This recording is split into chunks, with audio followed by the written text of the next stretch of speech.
The grind, the shout. Let's go. The state of the NFC East is amongst us, baby. Cowboy Nation and everyone that's listening. I get it. Mama said there'll be days just like this.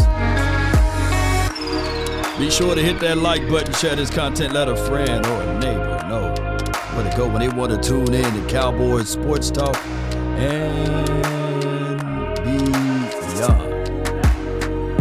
Let's go.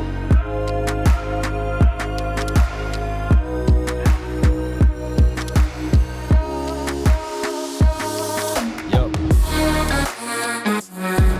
Say ain't no party like a cowboy party. Shout out to you, Zip. Sean, I see you, fam. Shout out to you. See, Burley, son, appreciate you for being in the mix. Come on.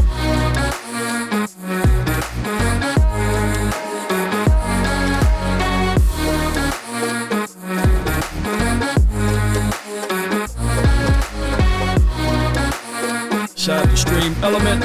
Shout out to you, Thomas. Thank you for jumping in. Come on.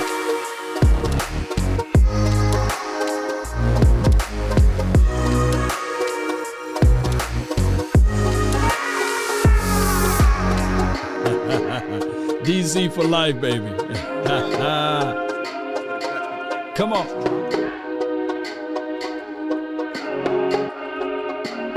Cole Beasley got him a new job. But we already played the Bucs, so that ain't really important news for us right now. But shout out to Cole Beasley, though. You know, for those who hit me up with that, you know, shout out to Cole Beasley. Shout out to him. Shout out to him. It's my guy. It's my dog.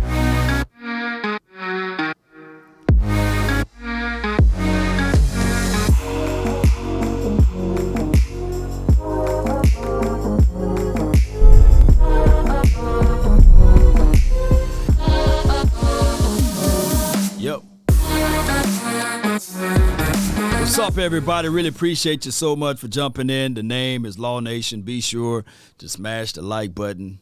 Let a friend or a neighbor know where to go when they want to tune in to Cowboys Sports Talk and beyond. All right, so we're going to talk about this. The Cowboys 1-1. And the defense, right now we are top 8. You know, we were banging on the table saying we want to be within the top 10 defense, and we there. And our offense, it took an epic fall right now, our offense, and it is what it is at this point. You know, when you look at the total stats of everything, and I know it's still early, but right now.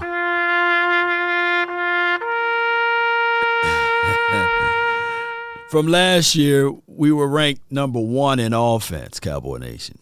And that's even, we was ranked top 10 even in week 2 and week 3. We was ranked in the top half of it.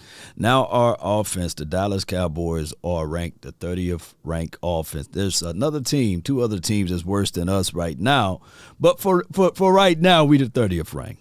And I was telling people, especially some of the people that's in the NFC East, that you don't want to peak now, right? You want to be able to gradually move up, gradually get things in right directions, right? I would never forget there was a year, shout out to John Kitna, you know, they was the Detroit Lions. They started off like 5-0, 6-0, and didn't even make the playoffs.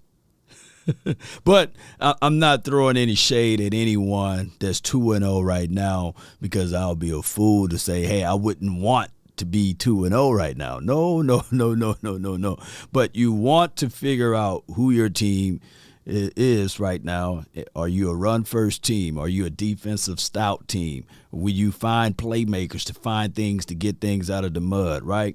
Are you able to travel well? Well, those things that we don't know, because it's only been 2 games, right? And even if you did play on the road, you got to make sure that you can marry up back-to-back road games, or win one and then you lose at home, and then you win again on the road. So that's how you decipher all of those things, but you can't rush it. Nobody wins the Super Bowl in September. All right, shout out to you, the biggest. Appreciate you. Ill Machine, appreciate you. And D Hood, thank everybody who watched the previous episode with me and Bree. We had a great time, and she's a wonderful spirit. We will be doing some more things down the line. Let me know if you guys like Bree. We'll bring her back on again. Ron Ferguson, appreciate you. You related to Jake Ferguson? Can we trade Zeke to the Bills or the Chiefs for a draft capital? Rocky Arsenal is Ezekiel's, Elijah's, Elliot's agent there, and he's a wonderful guy because what he did was with Ezekiel's contract, he put a no-trade clause in there. So you won't be able to trade Ezekiel, and you shouldn't be banging on the table to trade him. If you look back at the film, you will see that his extra ability to block is pretty good. To stand inside to protect the quarterback is really good.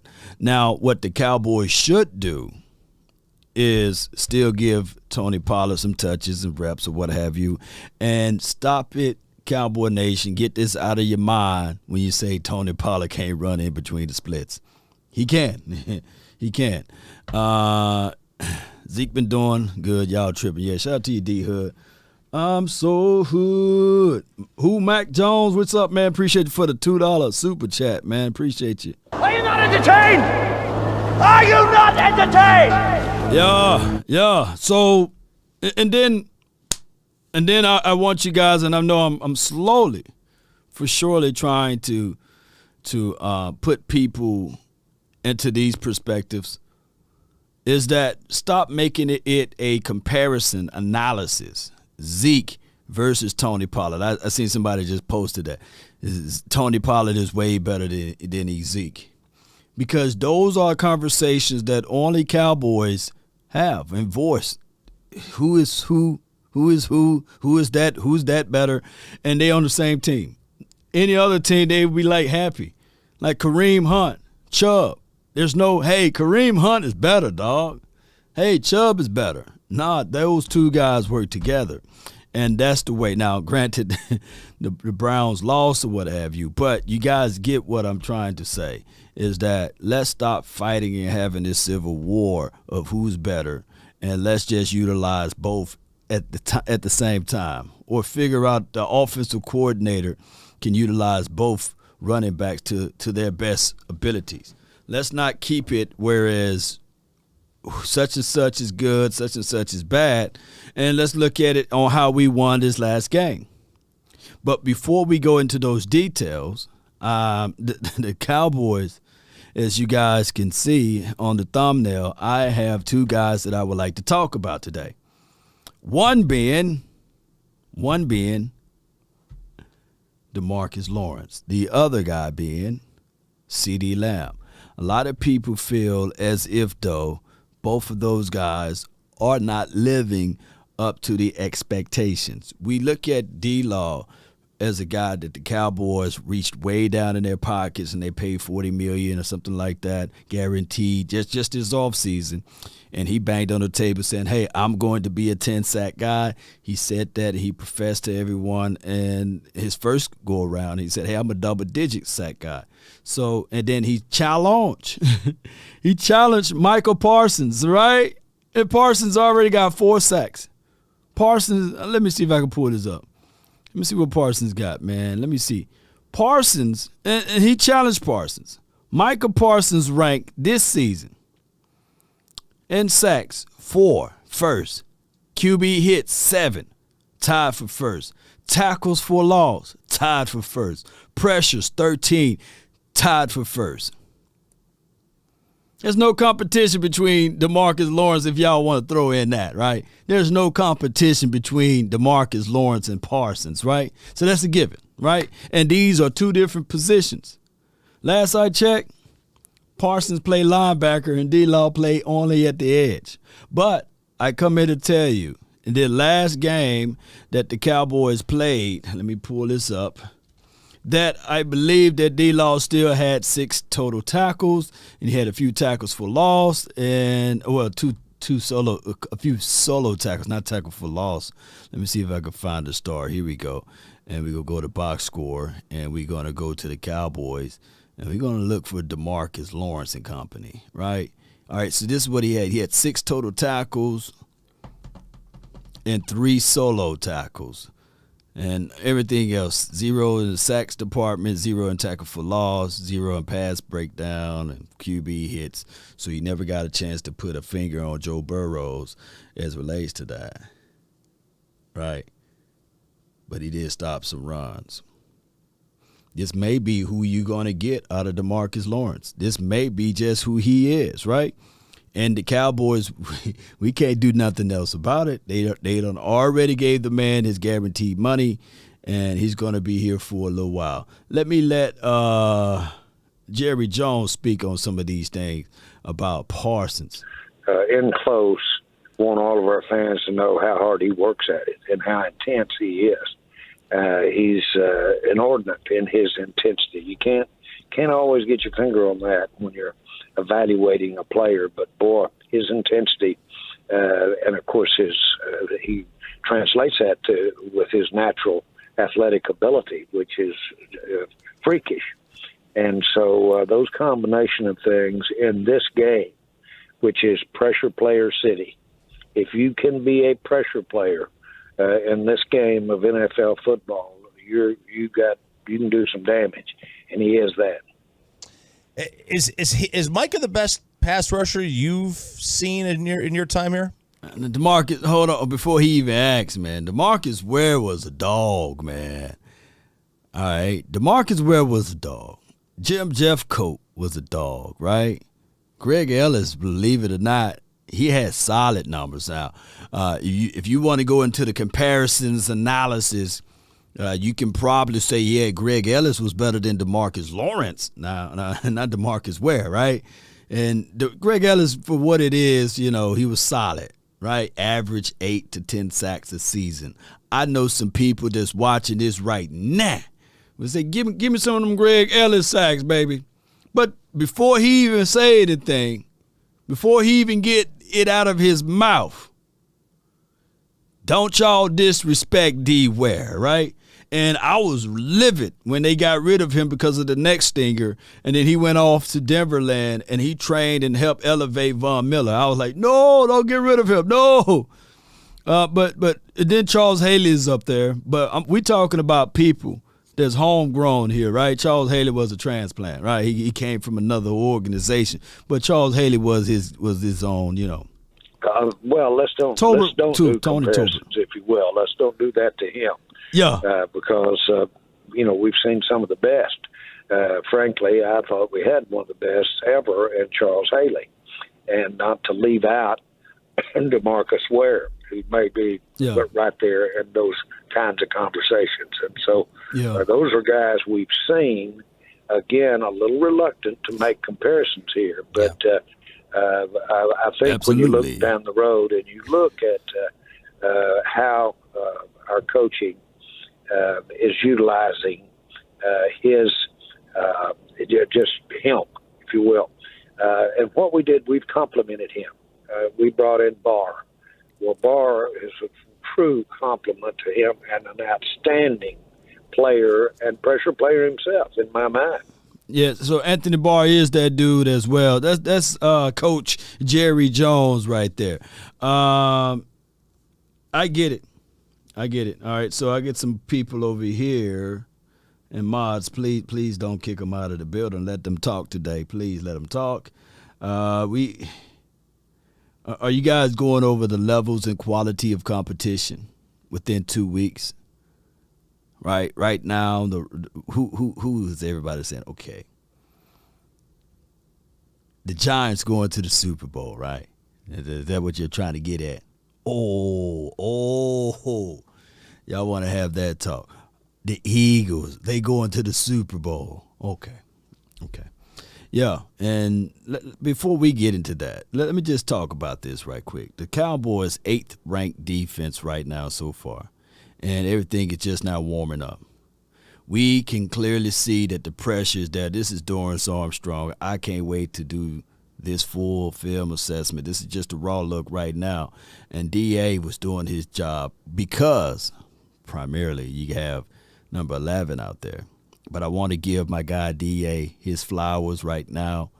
And he was just making Joe Burrows a baby out there. He was doing those things to Joe Burrows. And I love when this defensive front can scrape and chase and look like this against a team that was just recently in the Super Bowl. And then we have Fowler here. Let me give Fowler his flowers. Keep in mind, Basham is hurt. So that's why we seeing Fowler out there, because they thought that Basham played a little bit better than Fowler during this offseason. And Fowler scraping, chasing, and hitting, going all the way across the screen there.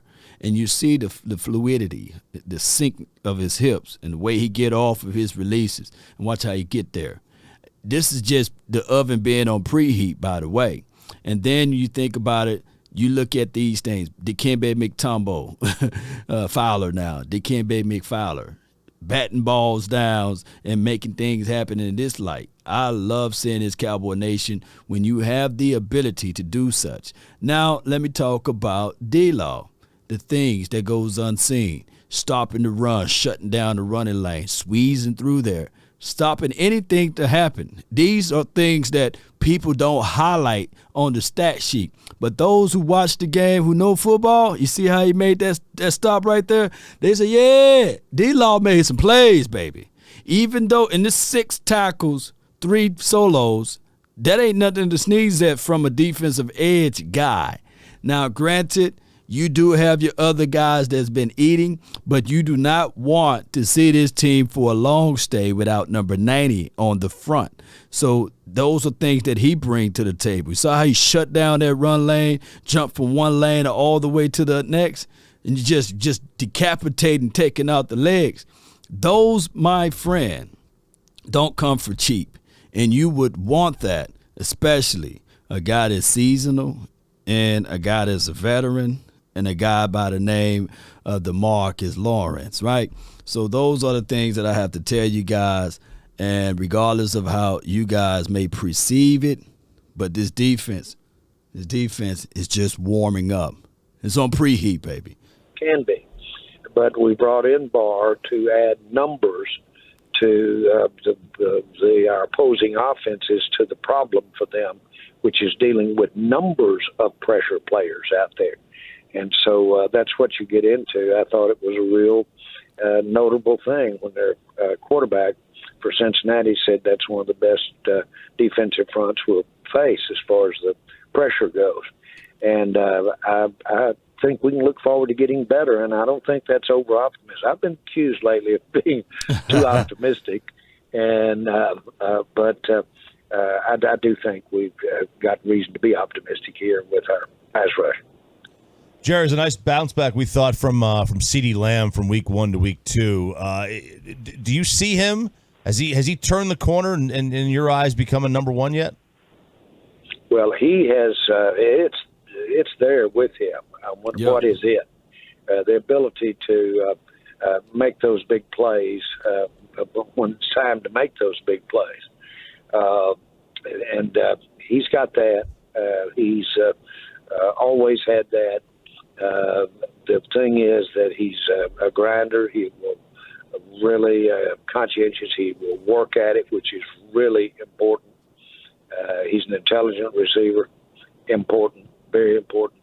And so it's all there, and we know he's capable of making the big plays. And he's just like all of us. If it works right for you, you'll get better as you go. And he's going to get better and better, and we're going to be the benefactor of it. All right, so my thoughts on CeeDee Lamb, Cowboy Nation. I appreciate everybody for being part of this episode here. My thing is with this is just this with CeeDee Lamb. We can only hope that things will get better with him. And with that being said, I think that hope side help is on the way, and that is Michael Gallup. Even though CeeDee Lamb, if we look at the box score for this past game, he had 7 receptions for 75 yards, averaged 10.7 yards per catch or what have you. And Noah Brown was the go-to guy, 5 receptions for 91. Granted, we may throw a parade for Noah Brown, but the reality of it, Cowboy Nation, is that Gallup is better, right? Come on, let's not paint this picture that Noah Brown is better than Gallup. So we know for sure when Gallup get back that everything else will be a notch up or a tick up in that category, especially with the offense. Speaking of offense, the Cowboys, like I said, ranked this low in offense. It's been a minute since the Cowboys been 30th ranked in offense. 18th ranked overall. Let me see if I can fix the room up just a little bit better. Give me 1 second here. Give me 1 second here. Bam. All right. No, not right there. Give me one more second then. Give me one more second. What happened to my thing here? Here we go. Almost there. Y'all can see it though on the screen, but I'm gonna blow it up just a little bit more so that you all can see it even better. Here we go. Bam. Why do they keep doing that? All right, give me one more second. God dog, it better do it this time. Do it this time. We are take that lock off here, click this right here, bring it up there. Now we working. Now we cooking with grease, baby. All right, so you guys can see all of that. Let me know if you can see that. All right, so the Cowboys overall is 18th. The offense is 30th. The defense is tied for 8th place. Now, granted, last season, we was on our way moving up. Last season, special teams around this time last season was right at 25-28, right? And then right at probably week 6, week 7, we got all the way down to 12th rank in special teams. So special teams already started off a whole lot faster than what we were last year. Last year, this defense, around this time, we was ranked 30th. We were ranked 30th. Believe it or not, going into our third game, we was ranked 30th, and then it jumped to 25th, and then it jumped to 24th, and then it kind of stayed there for a minute, and then it got all the way down, and we were fighting, and then we totaled out at 12th rank on defense last season. It took us forever to get there. We were still giving up a lot of yards, but we was getting takeaways. We were still having a lot of hiccups, but we was getting those turnovers. And then down the stretch, we became the number 1 team on third down defense on the defensive side. So we got some improvements. Like I said, you don't want to peak right now. It's a long journey. The 30th ranked offense, of course, we only got 2 games to live by. And shout out to my guy, Kellen Moore, for at least listening to us and getting back to the run to get us out of 2 spots, right? Because we were the dead last in offense, and we climbed up 2 spots. So what we're going to do now is the next team that we play will be the New York Giants. But in order for you to know where you are, you have to know where you came from. So the first team we played was the Tampa Bay Buccaneers. They were the 6th ranked offense for right now. Well, 6th ranked overall, 3rd on defense, and they was tied for 17th on offense. 25th in special teams, and like I said, these numbers, it normally takes 3 to 4 games before you can get a little bit better with your numberings there. But when it's only 2 games, this is what you got, right? And then the next team that we played, it was the Cincinnati Bengals. 20th overall, 25th in offense, 11th on defense. Defense was still okay. 30th rank on special teams. I'm surprised we didn't take one to the house on them boys. But like I said, it's hard to measure out the numbers because it's only been 2 games. Appreciate everybody for jumping in. So the team that we about to face, baby. What if I told you? Let me play my button right here. Tampa and Bengals was the hardest part of the test. And down the line, and I'm not one of those guys who look down the line and say, okay, now we have the Rams and the Packers. It's going to be a hard test or what have you, because that's when you get oh boy, when he's hot down the line, right? If you play anybody like Aaron Rodgers, you want to play him early, right? Because he haven't played a lot of preseason games. He's a little rusty. He started off just like he started off last year and ended up finishing being the MVP. And it appears that Aaron Rodgers still have that strong chance of being the MVP again, right? If he continue to play the way he planned. But let me do this right here with the plan. Let me hit this right here. And bear with me, Cowboy Nation. There is one other participant in the conference. Please announce yourself. And we're going to put it all on mute, okay? All right, so we muted everybody, okay? So the phone lines will be open. So the next thing that we're going to play is this right here, Cowboy Nation. Hear me out. Hear me out. Our hardest part of the test is already over with. And now I'm not overlooking the Giants. Do you guys see where they rank? 31st overall, 32nd on offense, 25th on defense, 27 on special teams. And like I said, it's hard to measure when, it's only been 2 games. But if I'm a betting man, I will put my money on the table that the Buccaneers and the Bengals collectively, even though this team is 2-0, collectively, the 2 teams that we play will be a whole lot better than the Giants. Now, football is a unique vessel, right? It's very unique. Football, my friends, goes like this. It's the area of the unknown. Simply because you don't have evidence that something does exist does not mean that you have evidence that something doesn't exist. So with that being said, football is unique because you can use momentum. You can use momentum to carry you. You can use the fabrics of momentum to really push your team to believing that they are who you think they are, right?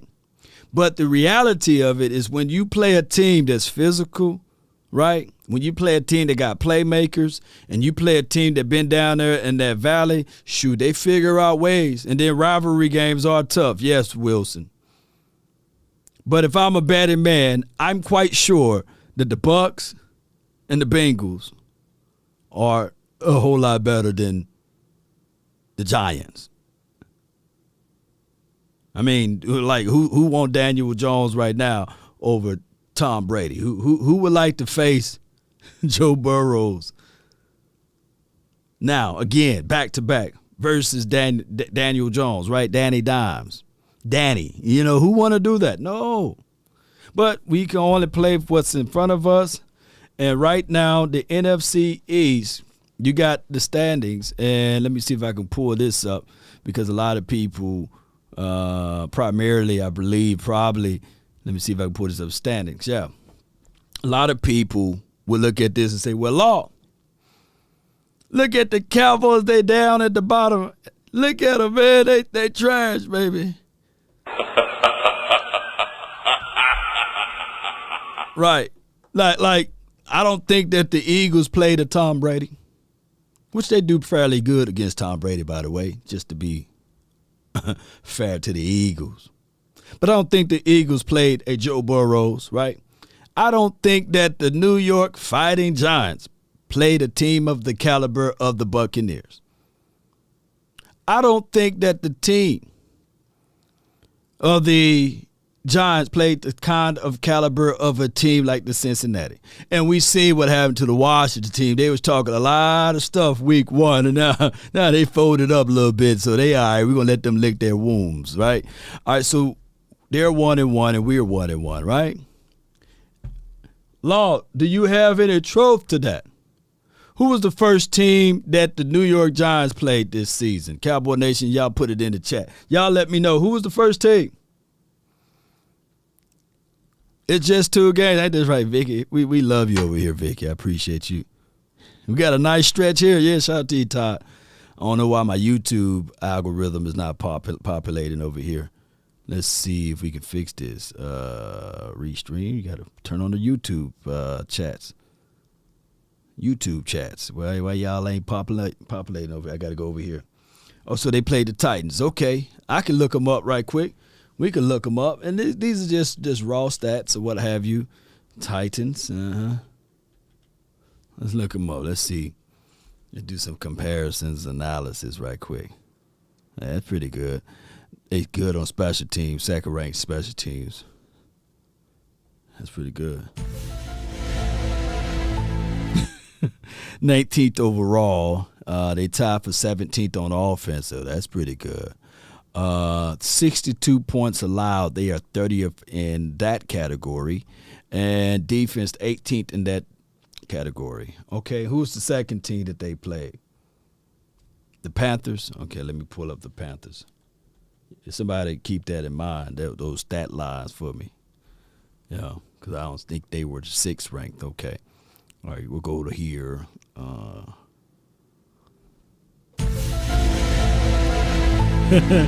So the overall Panthers are 25th. On offense, they're 29th. They right now same wheelhouse, baby. All right, and the defense, they're 16th. And that could be like the Giants gonna be like, hey, we made them like that. That's why they like that, you know. All right, so we'll find out. So they play us next. So in Giants land, they got to play against a more talented defense, right? And a better overall team, because we ain't that good in offense for right now as far as what the stats say. So that's how we can look at that. Who else y'all want me to do a little homework to, baby? Appreciate y'all, man. Healthy team. We'll be back sooner than 6 weeks. Yeah.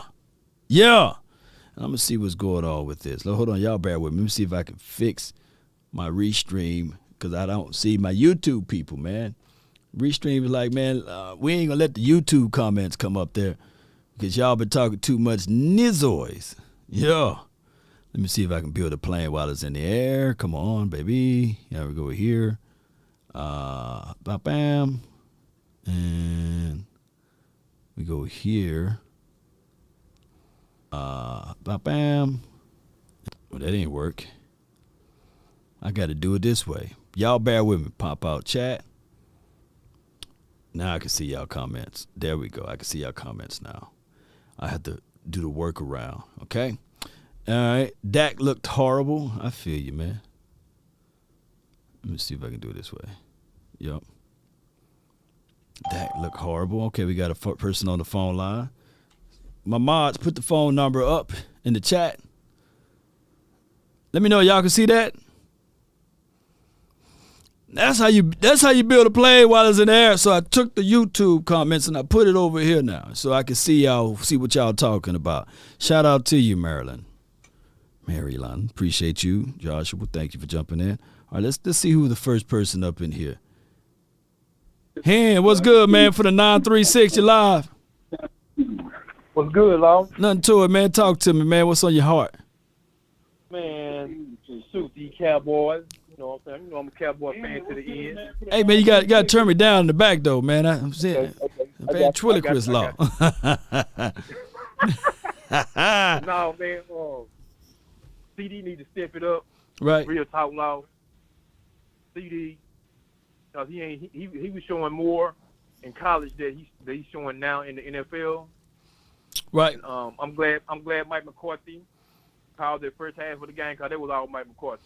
It was, yeah. I mean, the philosophy was there for sure. Yeah. Yeah.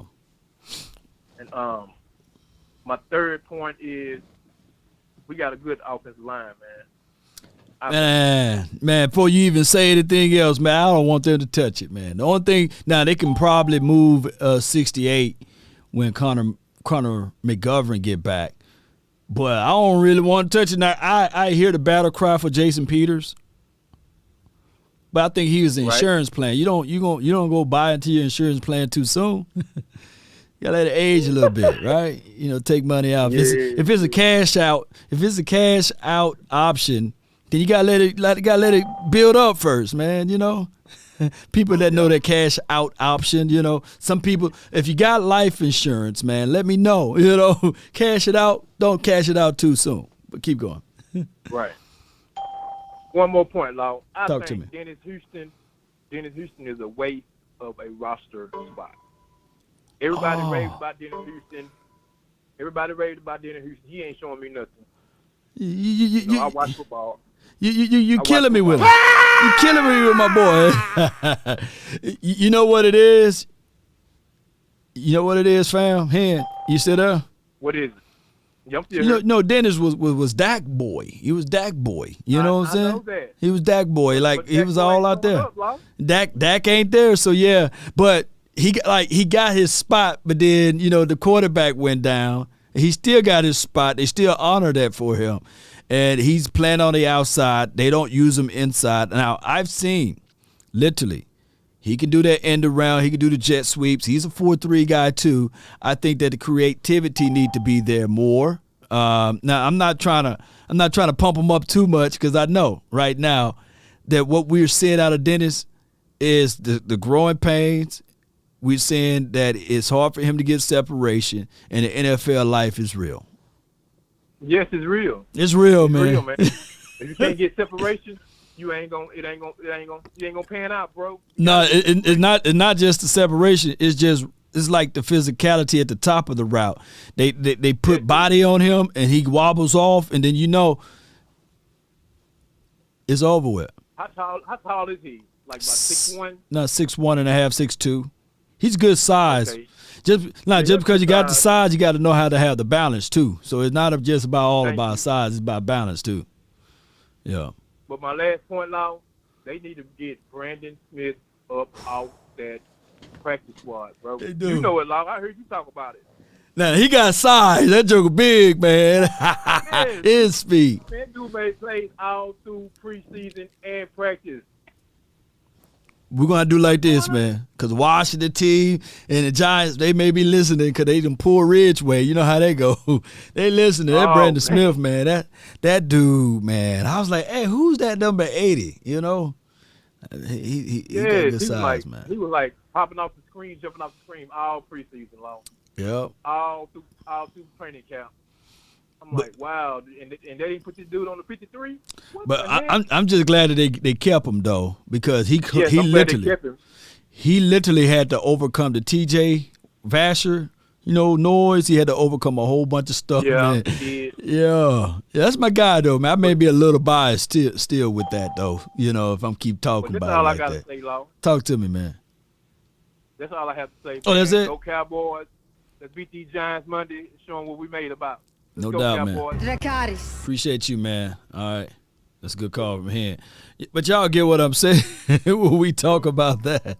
Oh, my gosh. Shout out to you, East Camden. Appreciate you for jumping in. Dallas 89MM. Shout out to you. The next scapegoat. That's funny. But shout out to you, Dallas 89. Yeah. Here's what we got right here. And let me jump back over so I can see my Facebook people. That's what we're going to have to do. 401k cash out. Todd Sutton, you cashing out? Just send a few over to me. So, news flash, if y'all cash out of your life or your 401k, just send a few dollars over here. We'll take real good care of it. You'll see your investments in its full natural form over here. And here's my one more thing about Dennis Houston. It's going to take him time. And he's thrown into the deep end, and he will be better for this. He will be. If you think I'm lying, look up Terrell Owens' rookie year. We had the bracelets and everything for the 49ers. He wasn't the Terrell Owens that we know of now or that we knew of for his career. It took him a minute. Sometimes you get thrusted into a situation, and I'm not saying that he's Terrell Owens. I got to say that again. But sometimes you get thrusted into a situation that you got to swim before you can really swim, and then you learn how to swim. I truly believe that this team would have been better on offense. Let me look at this ugly score again. This team would have been better on offense if we had James Washington and Michael Gallup and CeeDee Lamb. But those plans didn't go and manifest itself yet, right? The good news is that down the stretch, you will have all of that. Now, for my few Eagles fans that's watching right now, I forgot to bring them up because I know they itching. They like, man, Law, why you ain't showing us no love over here, man? Y'all remember that time? Let me go over here. Do y'all remember that time the Eagle got called in? He said, man, you always talking bad about my Eagles, man. Wait till we get you, man. You talking all of that hype. You talking all that hype, man. I was like, hey, man. Man, we love y'all too over here, man. We just been beating up on y'all like a pinata since 2020. But I can do it off the top of my mind. The Eagles right now are the best team in the National Football League, according to PFF. They have the number 1 overall ranking. They have the number 1 offense. And on top of that, they have the 7th ranked defense in the National Football League. I think in every category that they are whooping butt and not taking nobody's name for it. And let me pull up the Eagles. All right, so they're first in overall. They're first in offense. They're 7th on defense. So they even ahead of us on defense by a few points, right? They are points allowed 14th. Special teams 18th. Let me see where my Cowboys at. Yeah, baby, we beating them, baby. We gonna end up beating y'all on a kickoff return. No, that's the only category we beating the Eagles in right now is special teams. And special team is a phase of a game. But the Eagles, I ain't gonna even lie. Look, show of hands who watched the Eagles game last night. Let me see. Show of hands who watched the Eagles game last night. Because I heard Jerry, he said he watched every play of the Eagles game. Quez Watkins taking the top off the defense. Slater shut down Justin Jefferson. Justin Jefferson like, wait a minute. Slay is cheating, man. Slay pulling the man's hand, shaking the man's hand. And it was a really good, intriguing game to see how Kirk Cousins wet the bed. I'm talking about Kirk Cousins. It's a question within the question. It's a question within the question. Kirk Cousins, he had some opportunities, baby. But Kirk Cousins in primetime game is 8 for now 17. No, excuse me. 8 for 18 now because, he lost this game last night. So he's 8 for 18th on prime time's game. But there's zero excuses. Come on, Kirk Cousins. I'm sitting here like, man. I mean, the dude wide open. You sitting there like, oh, Lord. But then they put the blitz on him. And what made me realize that the Vikings, Coach Zim is so far gone, right, because he's no longer there. He's at my school, D. Jackson State. Is that not even on the defensive side of the coin?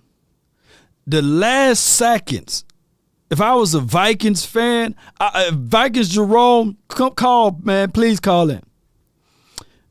Vikings, on that last drive, the dude literally gave up. I say, man, even if you fall, try to land on your back. Because if you can look up, you can get up. If you fall still fighting at least.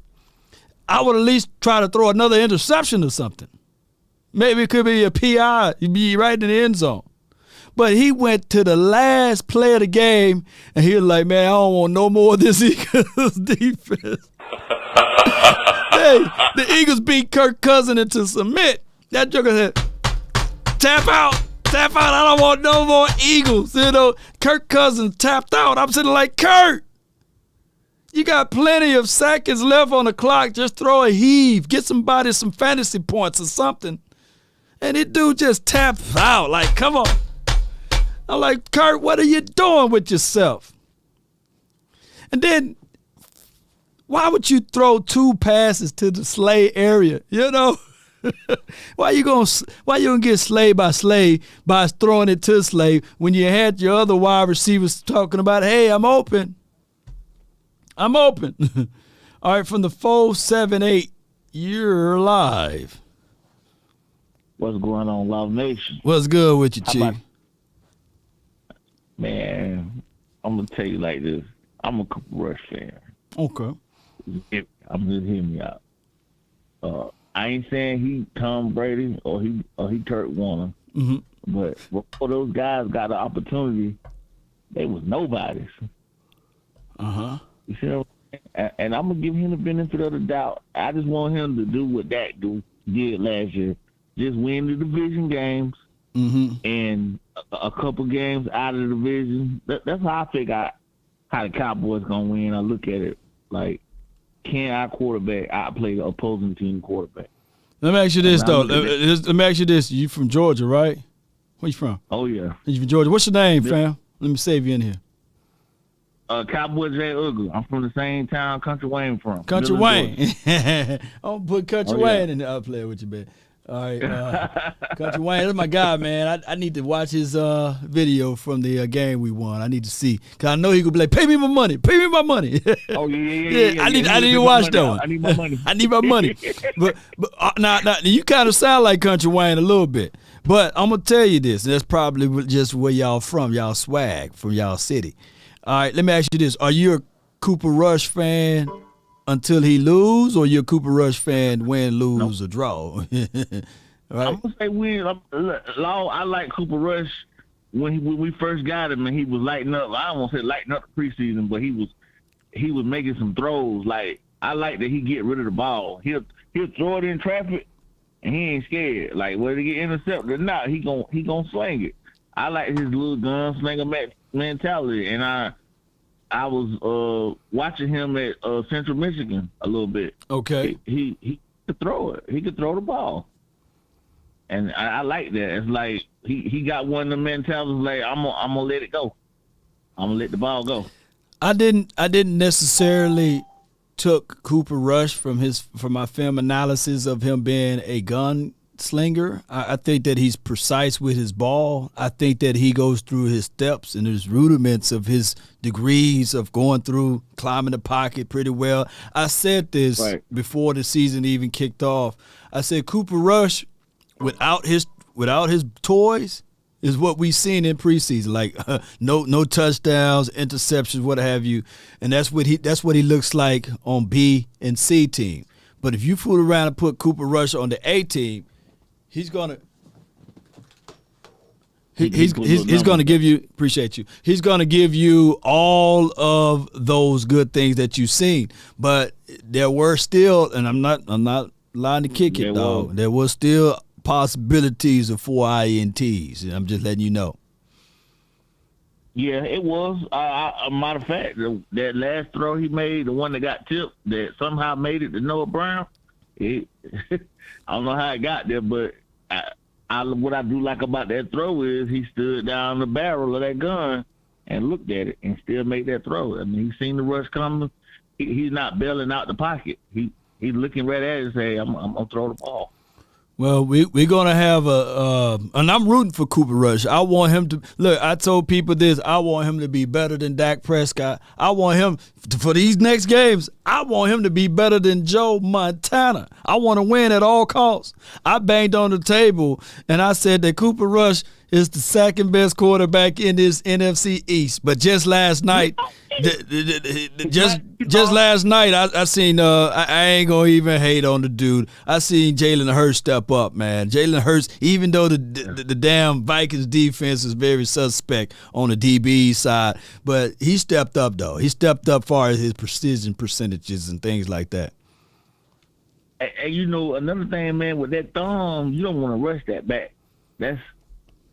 You want that thing healthy. You don't want to rush it back. Like I think Romo had an injury and he rushed it back and it was just nagging him the whole time. I think it might have been his hand or something, or shoulder, whatever. Yeah. But it was like he wasn't right that whole year, you know. But you got a good backup that can buy you some time. The only heal that thing all the way up and come back 100%. Well, before I let you go, I just want you to do this one thing for me, man. Look up prisoner of the moment. You don't want to be prisoner of the moment. You know what I'm saying? So that's all I'm going to say with that. Just don't be prisoner of the moment.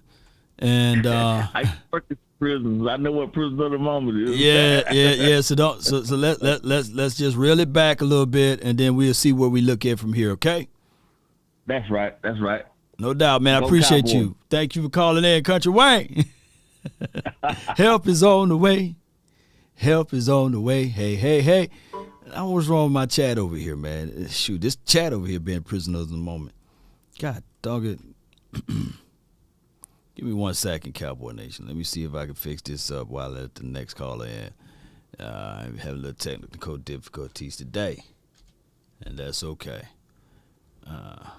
If you don't get right, Chad. This mug is still. Here we go. Bam. There we go. Boy. About right there. 125. Y'all can see it from here. Now we can see it. All right, cool. All right, Brandon, shout out to you. He says $1.99, well, $1.99, and the message was retracted. But I'll still give you some $5 for that, man. Whatever it is, it goes into the kitty over here. All right. Swayze from the 908. My dog, what's good? What's good? How about them Cowboys? Yes, Yeah, indeed. I'm not gonna lie. Like, they did ball me back in. That defense looks, defense looks very well so far. Michael Parsons, he's looking like LT.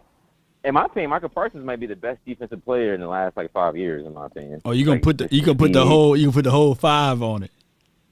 Yeah, I'm like last 5 years. I can't go back 10 years. Like I'm not gonna put him ahead of like certain people from 10 years ago. But like right now, if I had to choose between Aaron Donald and Micah Parsons, me personally, I might choose Micah Parsons because he could play multiple positions and he runs a 4.3 speed. He could cover DBs and wide receivers. So from a pure like defensive standpoint, what you asking him to do, Micah Parsons can do way more things than what Aaron Donald can do. Yeah. So yeah, like Michael Parsons, like to me, he's the best defensive player in the league right now, and he's like leading for defensive player of the year. I wouldn't be surprised if he's up running for MVP. Period, depending on how many sacks he gets this season. Name me your top 5 guys right now. Like T.J. Watt got to be in there, right? Garrett gonna be in there. Watt. I put Joey Bosa up there. I put Aaron Donald. I put Miles. You don't put him in there? Yo, to be honest with you, y'all might laugh when I say this. Y'all might call me a homer, but like, Woodson did a good job for the past 2 weeks. Trayvon Diggs, like he did a very good job for the past 2 weeks. Like he's been very decent, and again, he's not getting the interceptions, but when it comes to those like long passes and some of those throws, like he's deflecting a lot of passes. Like, so me personally, based off last year and this year, the way he's been looking, I might have to put Trayvon Diggs top 5 defensive player too. Like that's how good our defense looks right now. I ain't gonna hold you. Wow. Yeah. I mean that's just me. Like to be honest with you, like he's a playmaker and he makes big plays in big time games. Like that's just me. And he doesn't get burnt like Jalen Ramsey, but not like Jalen Ramsey this year. But right. So yeah, like so Cowboys they did a very good job, and this is a Mike McCarthy type game too. Like you gotta give Mike McCarthy a lot of credit too. Like he called out Kellen Moore. He didn't say don't be stupid, but he basically said don't be stupid by saying yo play play calls, make smart plays. Like so, like this was a Mike McCarthy game, and when Dak Prescott gets back, would you be I don't know? Do we get like when Dak Prescott gets back? Do you think it would be good if we get like Scott Linehan as a consultant for Kellen Moore? Because like Dak Prescott's best games is when he's running the ball, when we're running the ball good and he's making play action plays. And it seems like Kellen Moore likes to get away with it, or get away from it when Dak Prescott is playing. Like he's more consistent with Cooper Rush because Cooper Rush is more limited than Dak Prescott. So do you think like this was good in terms of giving Dak Prescott the idea of what we want this offense to look like going forward this season? Well, that's a good observation, but I would look at it like I'm paying my head coach. I brought him in because he was an offensive-minded guy, and undoubtedly I wanted something different between him and Jason Garrett. So I wouldn't have to spend more money If I'm speaking from a billionaire mindset, I would think that I would empower the head coach to do that job, to make sure that he coach up the coaches. Coaches coach coaches, and that should be the situation there. Now, the reason why I say that is because, like, obviously, Brian Broaddus, like, he basically he basically said to me, like, Mark McCarthy doesn't know the offense at all. Like, he didn't really try to learn it. So, like, we need that old. I just think we need that older person, that person in his 50s and 60s, to just give Kellen Moore some guidance when he's trying to make plays throughout the week, or he's game planning throughout the week. Like, that's what I need. Like, to give the only reason fully to a 32-year-old is crazy. Yeah, the only reason why I wouldn't do that is that would have to be a decision from Mike McCarthy, right? And Mike McCarthy and Scott Linehan is not from the same tree, so that would be a different philosophy. That would be if Jerry Jones do that, or Stephen Jones, or whoever that's over that, bring a person in to really help Kellen Moore, then that's kind of like the Trojan horse, right? You bringing in someone else that's not of your ilk, and you sitting there like, wait a minute. So you don't think that I could do my job as coaching? You know, I'm the head coach. The buck should stop with me. Now you're overlooking what I can do.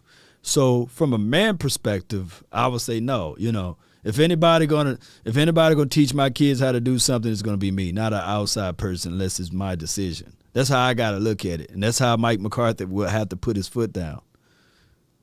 You see what I'm saying? I get what you're saying, but like, how did you like the way Kellen Moore was calling plays, like, for the against the Bengals? Like, how did you like the way he was calling plays? Like, you like the way he was calling plays? Was it more so like, would you like to see him call plays the way he called plays with Cooper Rush with Dak Prescott? You know what I'm saying? Because like, we was giving more keys of Dak Prescott, letting him like basically run the offense. Do you think we need to pull the reins from Dak Prescott and let our defense be? Hell yeah! I would literally. I would see. You remember Bad Boys 2? And Will Smith was like, "Now this is how you shoot. This is how you shoot. You know, this is how you should shoot, or something like that on that scene." And if I'm coaching, and we want to win games, I'll say, hey, take all of your personal pride and put it on the shelf. I'm the coach. I got the most experience, and I need for you to follow my program. No freestyling. And I'm not saying that that's what Dak was doing, but I'm going to have to tell him, like, we win this game if we stay in this lane. Now, in the fourth quarter, you want to deviate from here to stretch it, then yeah. But these first 2 quarters or first 3 quarters, they belong to me. I need for us to run the ball, and I'm not there in the locker room, so I don't know what's been done. But I need for them to run that process that we're doing. Open up the pass.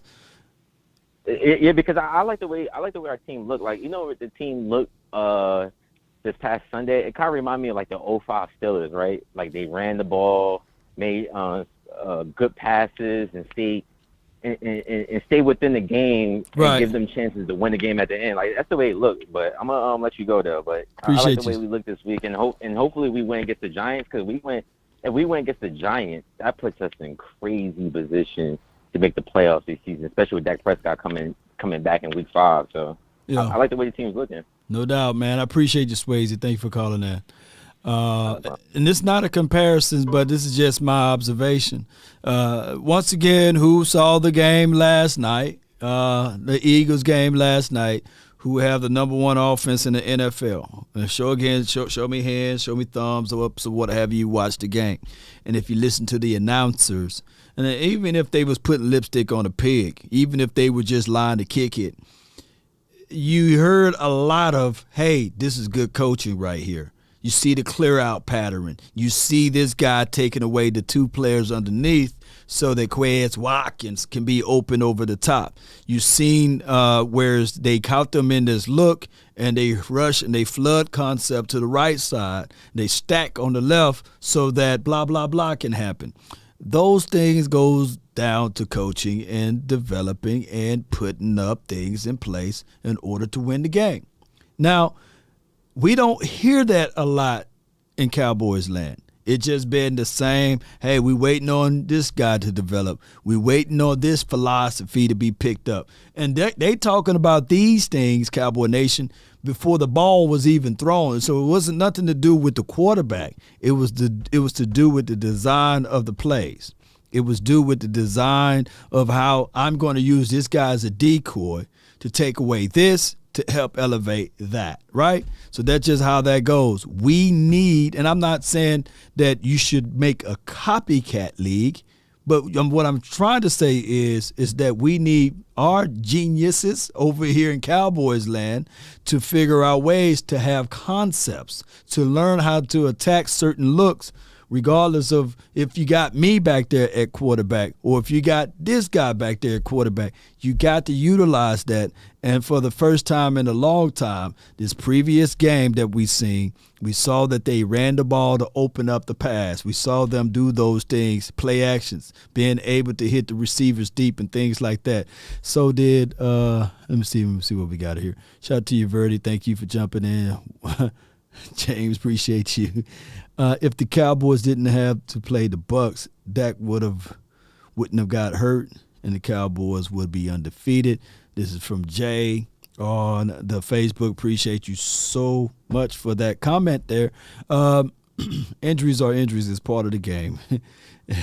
And we just have to see what it looks like from here. Down the line from the 302, you're live. Yeah, what's going on, man? I just wanted to say, man, that I really like this defense, and I like what Dan Quinn is doing and everything. I just want to see that. I want to see, like, Fowler, Armstrong, and D-Law and that Micah look a little bit more, though. That's my only thing. And yeah, I liked it. That defense looking real, real good. Our pass rush is crazy. And I had a question for you. I wanted to get your opinion, what you think about them getting Turpin on the field a little bit more offensively. Because, like, he was catching a lot of fair catches on the punts and stuff. He wasn't really getting his legs moving and stuff. And I just wanted to know what you think about getting Turpin and Pollard on the field at the same time on that offense a little bit. Yeah, I think that Turpin did a good job of taking what the punt coverage what we're allowing and not pressing it. We've seen too many times that a punt returner is just pressing, right? Want to make the big play. And I've seen Cowboys, they would turn on you in a New York minute or a New York second, however that phrase go. They would literally do that. Why? Because we're so anxious. You know, not everybody DC for life. Some people are DC for 26 or DC for 20, DC for 27. Right. So we DC for lives. You know, we got patient. We knew that, like, I was angry and upset when the Cowboys knee jerked and they cut Ryan Switzer because he fumbled that ball in L.A., right, or against the Rams that year. And then all that year he was in the doghouse. They was talking about, hey, they don't like the spontaneity of his punt returns or what have you. And then he rocked it and took it to the house against the Washington team. All was semi-forgiven, but people still remember that fumble. And Turpin is a fumble away for people to turn on him. Yeah. So he did good. Oh, okay. Now, as far as Turpin on the field at the same time with Tony Pollard, TP, yeah, I would like that a little bit more too. You know, not that double reverse mess. Just do a basic jet sweep. No. Yeah, jet sweep would work. Yeah, that's too much. Yeah. I feel like he can go to the coloring book once we play them below mediocre teams, them trash teams. He could do the coloring book then. But when we're playing teams like the Bengals and the Rams and stuff, and the Eagles coming up, he got to go to that file cabinet. He got to do his homework. Yeah, got to do his homework. The good thing is, I know for sure with Kellen Moore, common opponents like this upcoming week. It's about to look. I ain't talking noise, but it's about to be a good game because it's a common opponent, and he scouted those boys. He scouted even though it's a new coaching staff, some of the same players are still there. He would know what to do to get them off, and then you would see the Kellen Moore that we was like, yeah, that boy killing Moore now, you know. So we'll see that this upcoming week. Right. Okay. I got another question. What you think Talk to about me, Diggs? You think if Diggs continue to play like how he playing, maybe not getting all of the interceptions and whatnot. I mean, I know he's gonna get some. He's gonna get some, like playing against the Giants and Redskins coming up or whatever. But I mean, like, what you think about him just, having the good coverage and maybe not getting the 11 interceptions? You think that he still could possibly make the All-Pro as far as like the cornerback position again? I think he can, but he just got to take advantages of the opportunities. When it's time to make them pay, he got to make them pay. When that ball, he had a slant that was caught on him. It was very subjective of whether or not he could have jumped that route. He had one to go through his hands a little bit. He just got to make them pay. Yeah, he's there too. And then add that to this game. There. Yeah, he's there. Now, Cheeto Uze was the guy that was always almost there, right? That never made him pay. Always.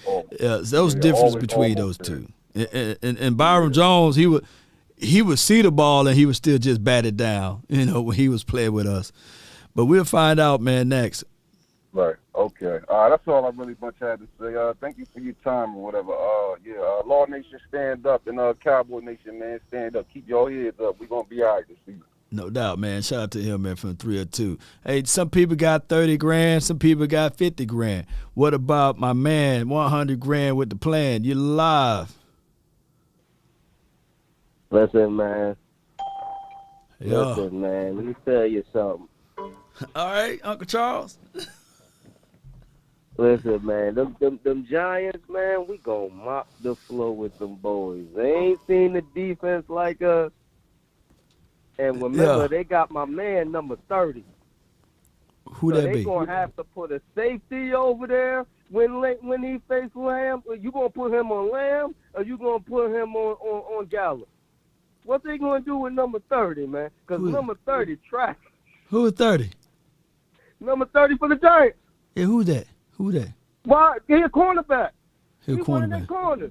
Dory Jackson? Let me see. Corner at that. I don't know his name. Dory but I know Jackson? he number 30. They talk to, man, he is garbage. I didn't watch both the Giant fans because of where I'm at. Both the Giant games. Oh, yeah, you sure garbage, right. Man. Yeah, you sure right. You watching, you right there. I can put Giants roster. Let me see who number 30 is, though. I don't know who number 30 is. He's trash. He was trash in the They was talking bad about him in the preseason. Yeah. They don't put numbers on their depth chart. Let me go. I'm looking for him, too, later. I don't know his name. Roster, here we go. I'm going to find him. Number 30. Oh, Mark Holmes' son, Darnay Holmes.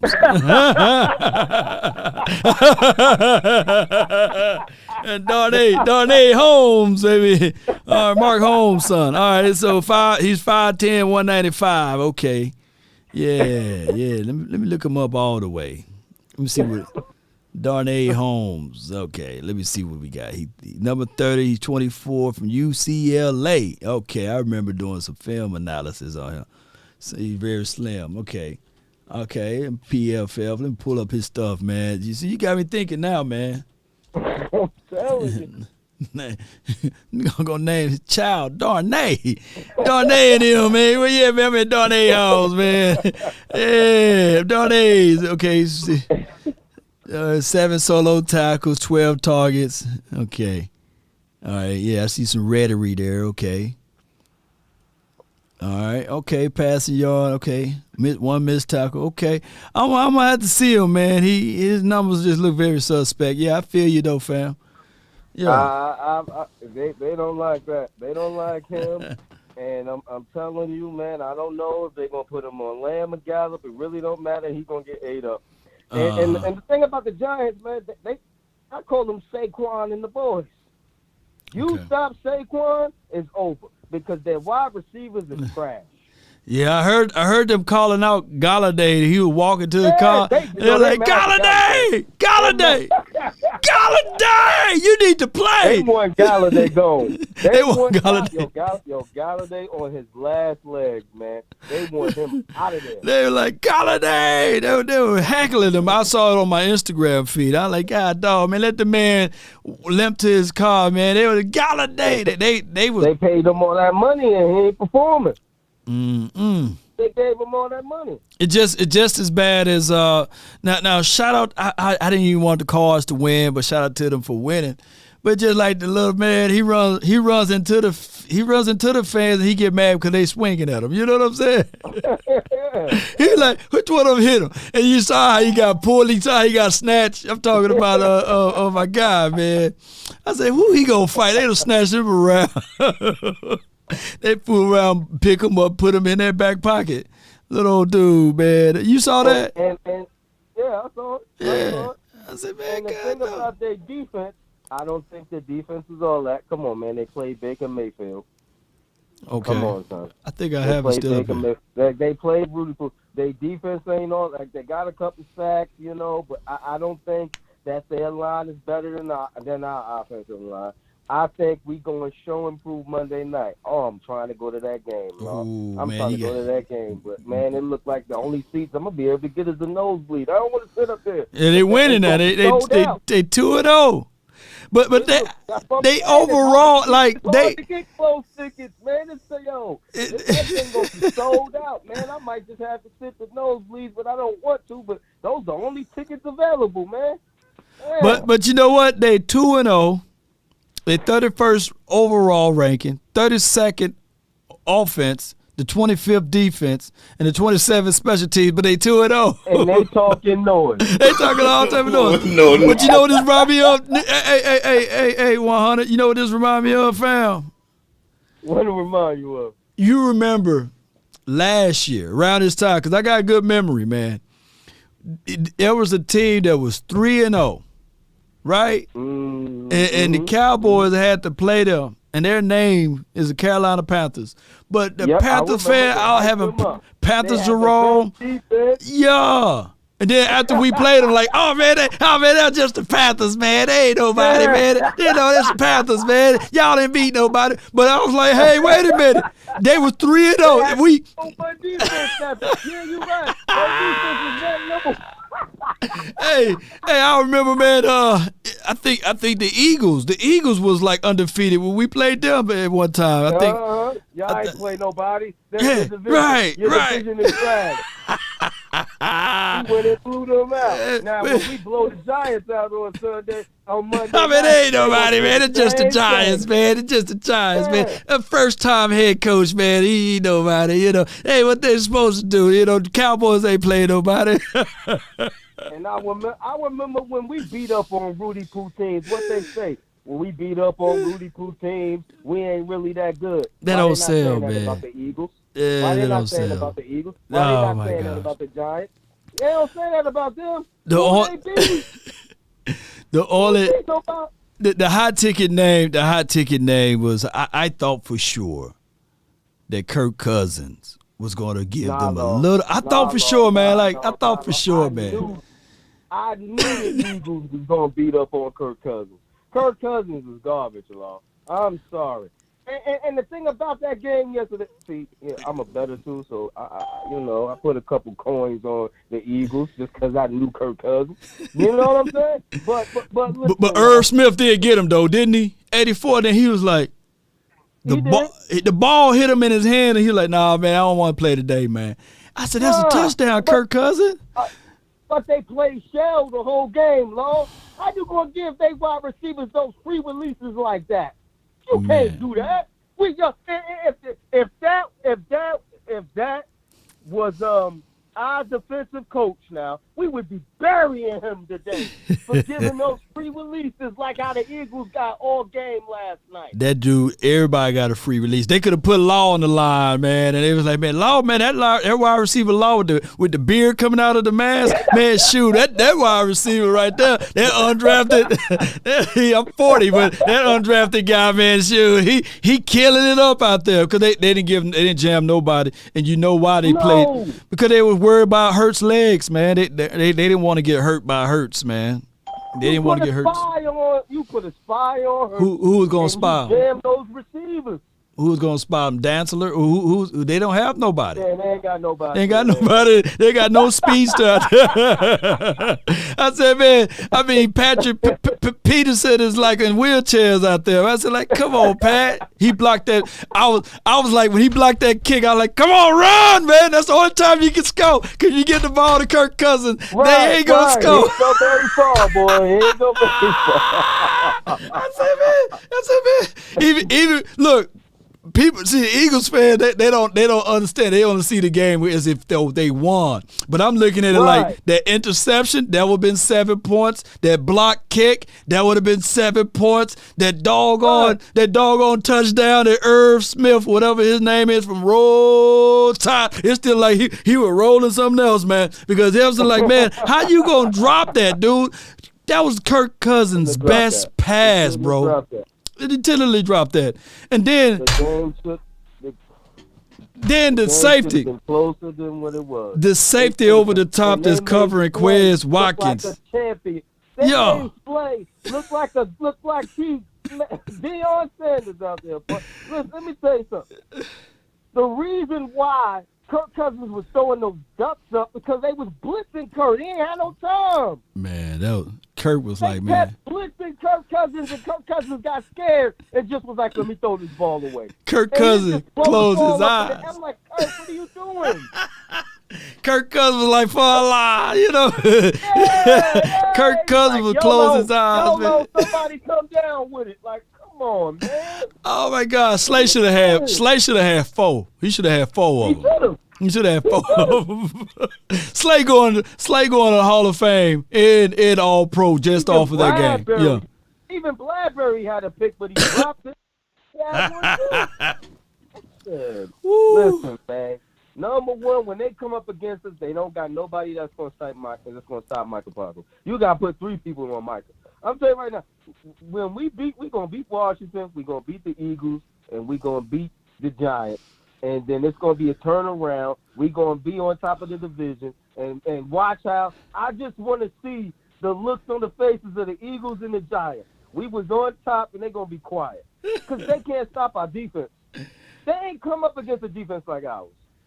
Man, come on, man. They ain't come up against Washington. Don't got see the Eagles play Washington. Right. So, yeah, none of them got a defense like us. So before I let you go, man, will Washington gonna win against the Eagles, or what's going to happen? Let me pull up Washington right quick. I didn't even check them out right quick. To be honest with you, I'm think this should be feeling like Washington quarterback gonna come back. He want that game. Oh no, man! The Eagles finna eat, boy. You don't think Washington they gonna try to win it for my man? What's his name? The only thing they got is special teams. They're 24th overall. They 11th in all. This would be low key. This would be the Eagles' best offense that they ever face because they're 11th in offense. That's what I'm saying. But the defense, man, 26th in defense, man. I can see. Who gonna cover AJ? Who's gonna cover Devontae Smith and those boys in Dallas go to hard? It's gonna be a shootout. This is gonna be a shootout game. This gonna be it looks like it's gonna be a shootout game. That game's gonna be a high scoring game. But I feel like the Eagles are the same old Eagles. You gotta press them boys. Yeah. I feel like they're a finesse team. I don't see them running the ball to the gut and being that strong running team like us. They a finesse. You know how they say, "Oh, we're a finesse team. We punch the Cowboys in the mouth and they won't respond." I feel like that's the Eagles, man. You got to punch them in the mouth. Man, it's gonna be punch them in the mouth and you press on them and you hit Jalen Hurts a couple times. Let me ask the people in the chat: is that a home game or away game for the Eagles? Let me see in the chat: is that a home game or away game? Because and just played at home. Who is at home? They're gonna blow the dog on Washington out, fam. I can't see a situation, a scenario where it's not. You know why? You might be right. Because I'm looking at the Washington team allows 58 points so far. Points allowed. They like 27. They allow a lot of points. And this is the number one offense. That defense is terrible. I don't care who they went and got. They went and got Big John Ridgeway and all of those boys. Yeah, they did. I was mad. They should go and get. They should went and go. They should have went and got Dion. He's not going to play this week or next week when he play him. I don't think he's going to be ready in time. Nah, man. It's all good, man. But I appreciate you, man, for calling in, man. That's my guy. Man. Yes, indeed, man. That's my guy, $100,000. We done turned it into an Eagles-Washington show. So y'all reach out to my guys, Louis T. and Lord Bronson, man. They should do a live stream together, right? That should be a dope show, man. Louis T. and my guy Lord Bronson, because that's going to be total pandemonium type of game. All right, I got the 903. You're live. What's up, Law? What's good with ya? Talk to me. I'm gonna say it twice. I'm gonna say it different both times. I'm gonna start off with, how about them Cowboys? How about them Cowboys? All right. Get down to business.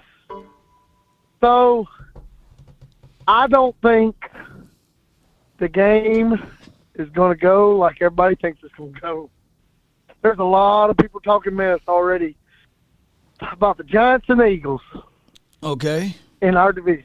Okay. And I think both of them are just as much trash as they ever were. Okay. And I'm going to say this. Both of their schedules look so soft. Okay. Our first two games are against, we can arguably say, one of the greatest quarterbacks to ever play the game. Yep. And against last year's Super Bowl losers.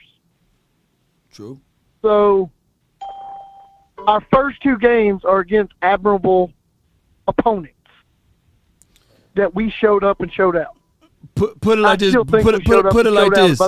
Put it like this. We are, believe it or not, even though we 1-1, we are ahead of what most people predicted, right? They had us basically being 0-2, right? So we snuck when we split it, right? So there's still a win-win for us. Now look at this. You could also look at it from this avenue. What did we score on Tampa Bay? And what did we hold them at? And when did we hold them? Look at the Saints game against them. Yeah. Oh. You know what I mean? Like, you could look at it in different ways and kind of judge right on credible information that you have to what they're doing. Yeah. I mean, a team that is literally arguably already was going to beat us already, we lost against. Okay. Yeah. And? Yeah. I mean, I get it. Now, could we have won that? I still think we could have. Right. I think Kellen Moore's still trash, don't get me wrong. Right. I mean, he did better this last game than before.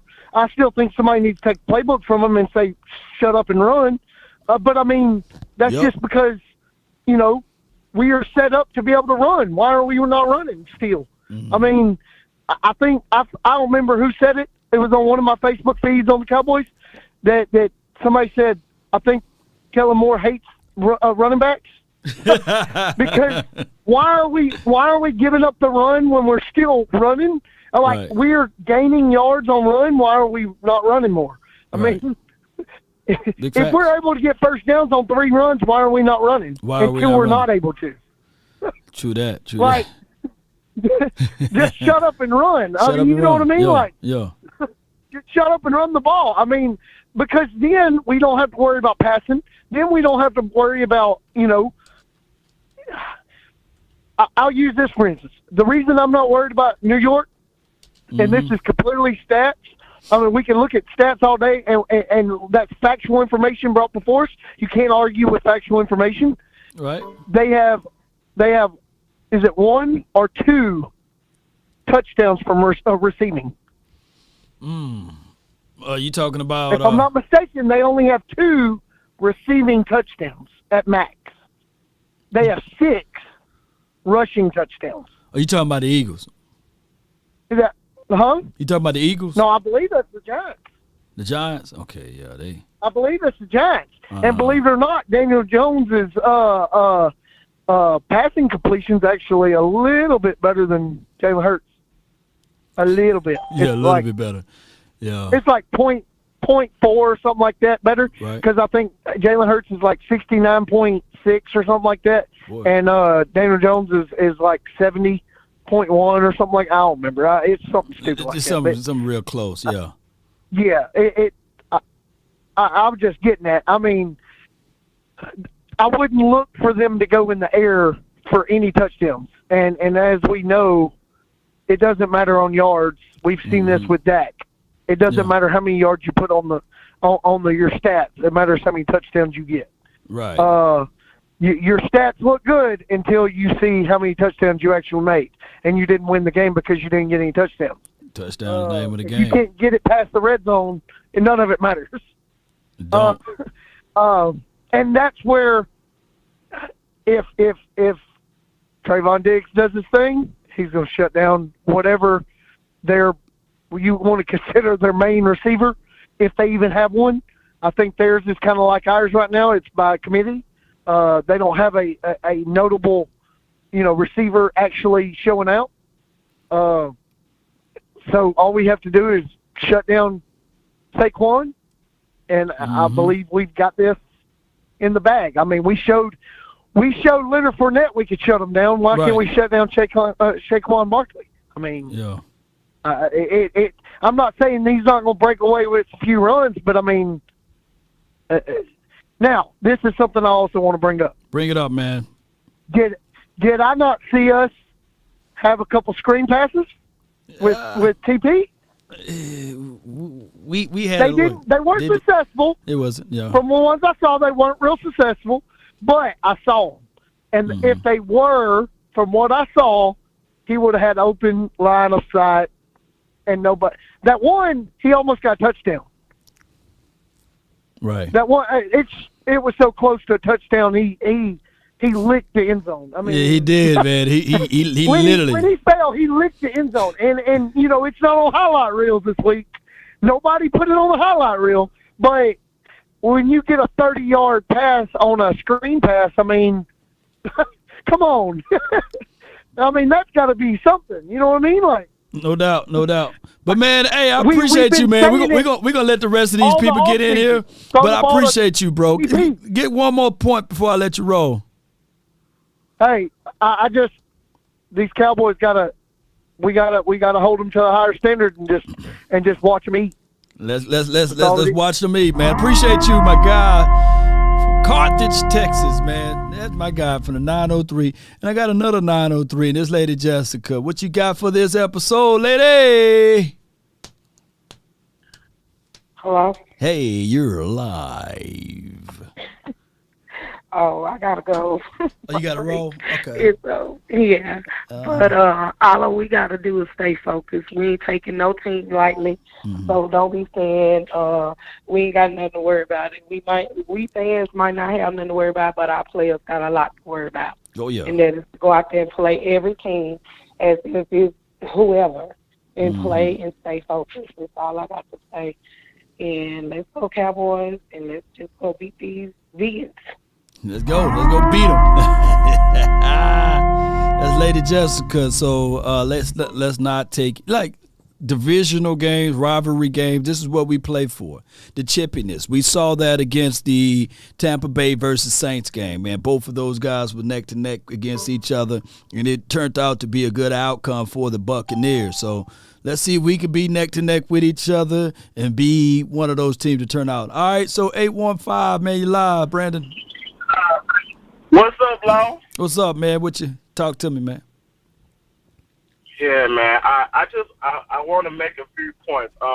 When I called in Sunday, I was saying, hey, Trevon Diggs needs to be strong in his tackling. Right. And my boy got 2 good tackles. He did. I got a question for you. I would like you to answer it after I'm done, but I just keep this in mind.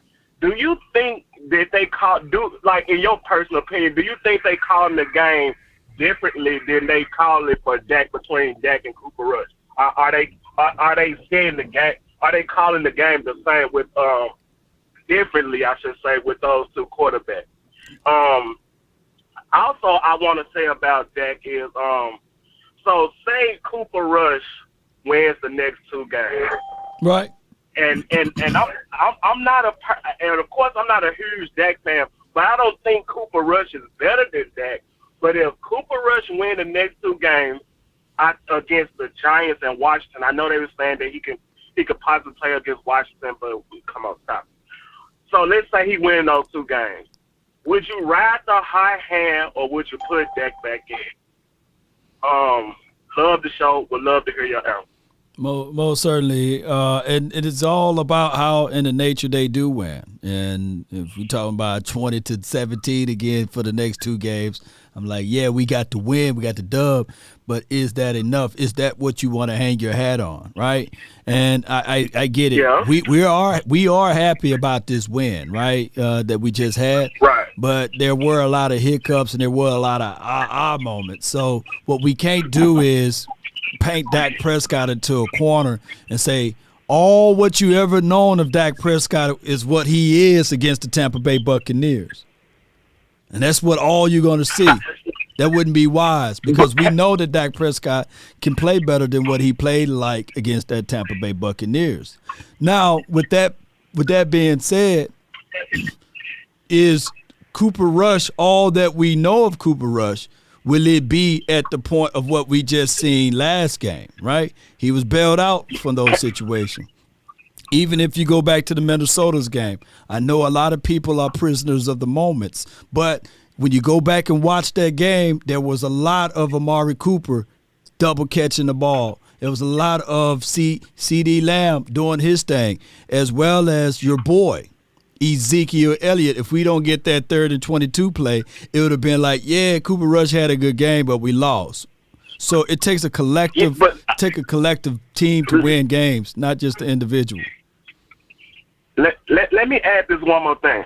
So you had put a video out with Okoye. He was breaking down the film. Right. And the one thing I think I personally always known about Dak, but with this film breakdown, to me, you could see it clearly. Mm-hmm. Dak is not a good anticipator of the ball. Like, he can't anticipate well. The one thing Cooper Rush that I believe I see that he can do, he gonna let that ball loose. He gonna say, hey, might be incomplete, but I'm gonna trust that my receiver gonna be where he's supposed to be. And that, hold on, before you finish that's your analysis over 2 games, right? You don't have nothing more. No, not over 2 games. What other game did you use? Really more so for that. I'm talking about for Cooper. What other games are you using? Those are your analysis over 2 games. There's no other analysis. Look, in the preseason, I don't know how much people care about it, but to me, you can see like he can throw the ball. In what preseason game that Cooper Rush, I'm talking about this season, I'm going all the way back to like 4 years ago. Right. And what game gave you the bead of hope that Cooper Rush is this guy that drops back and make these perfect precisions of passing?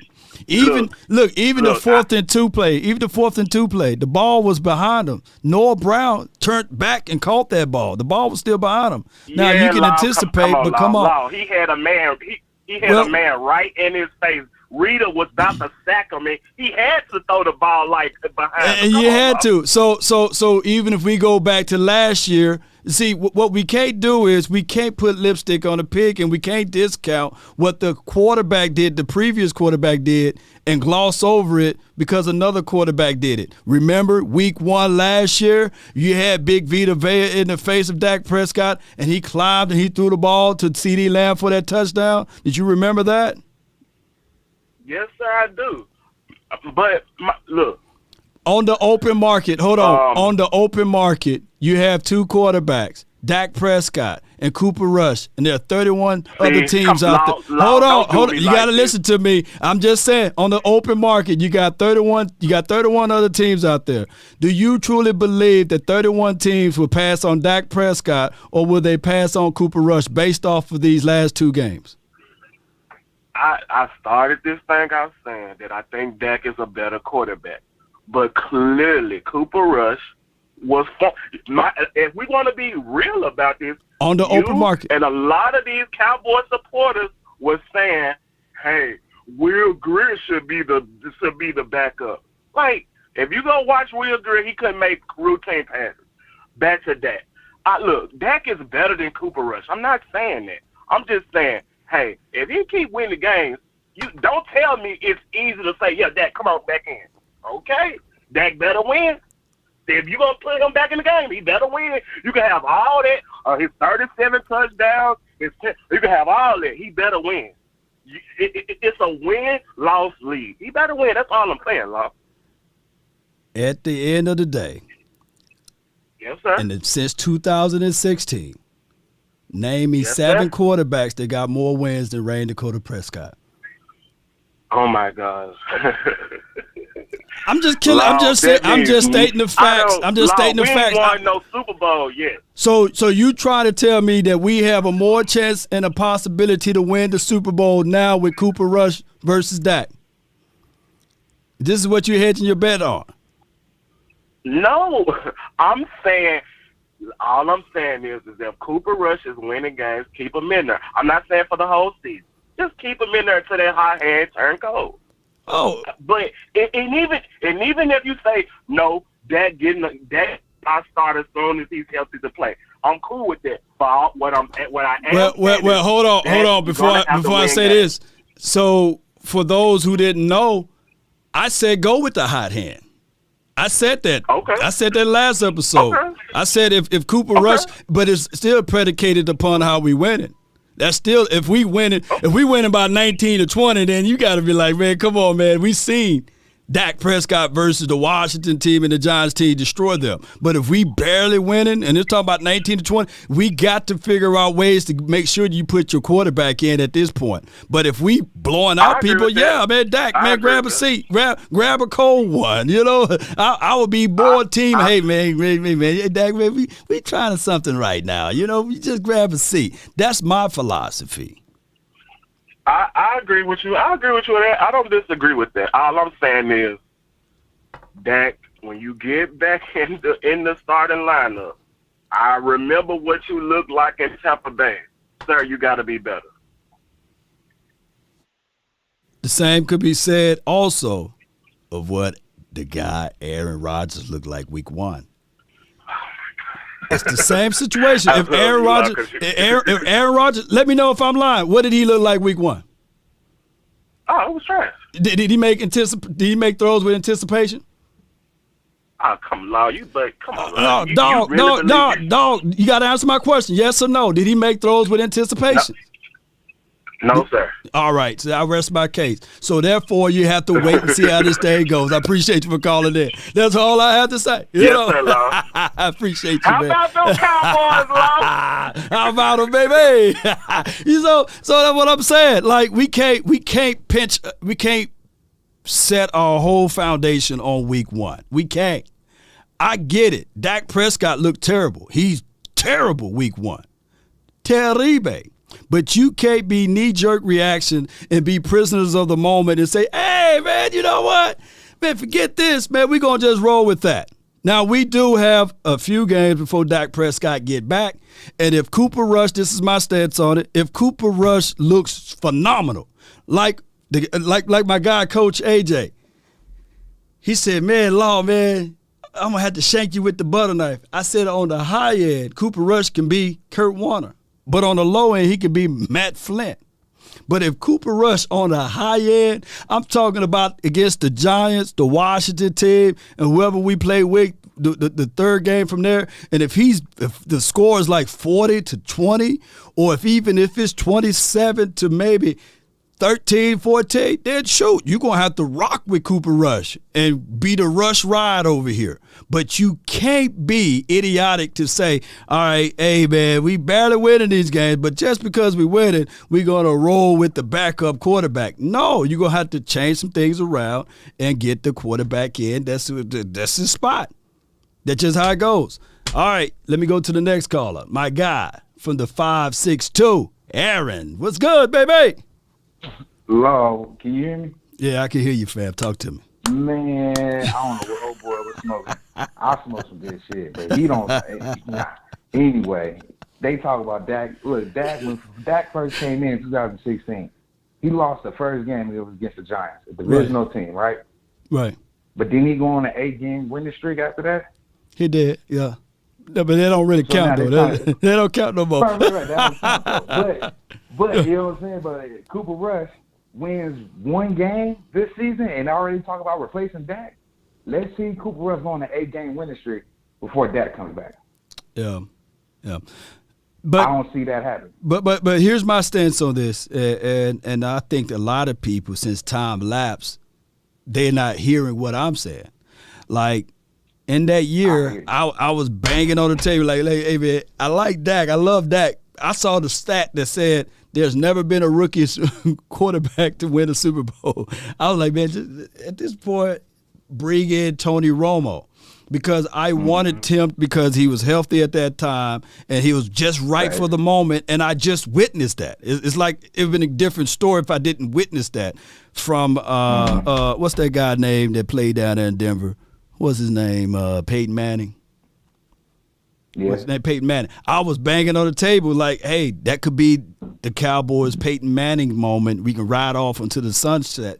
But we were still high on the fact that we had the young phenom quarterback to running back exchange, and we was like, okay, let's roll with that. Which that's the bed that we made, and that's the bed that we laid in. Yeah.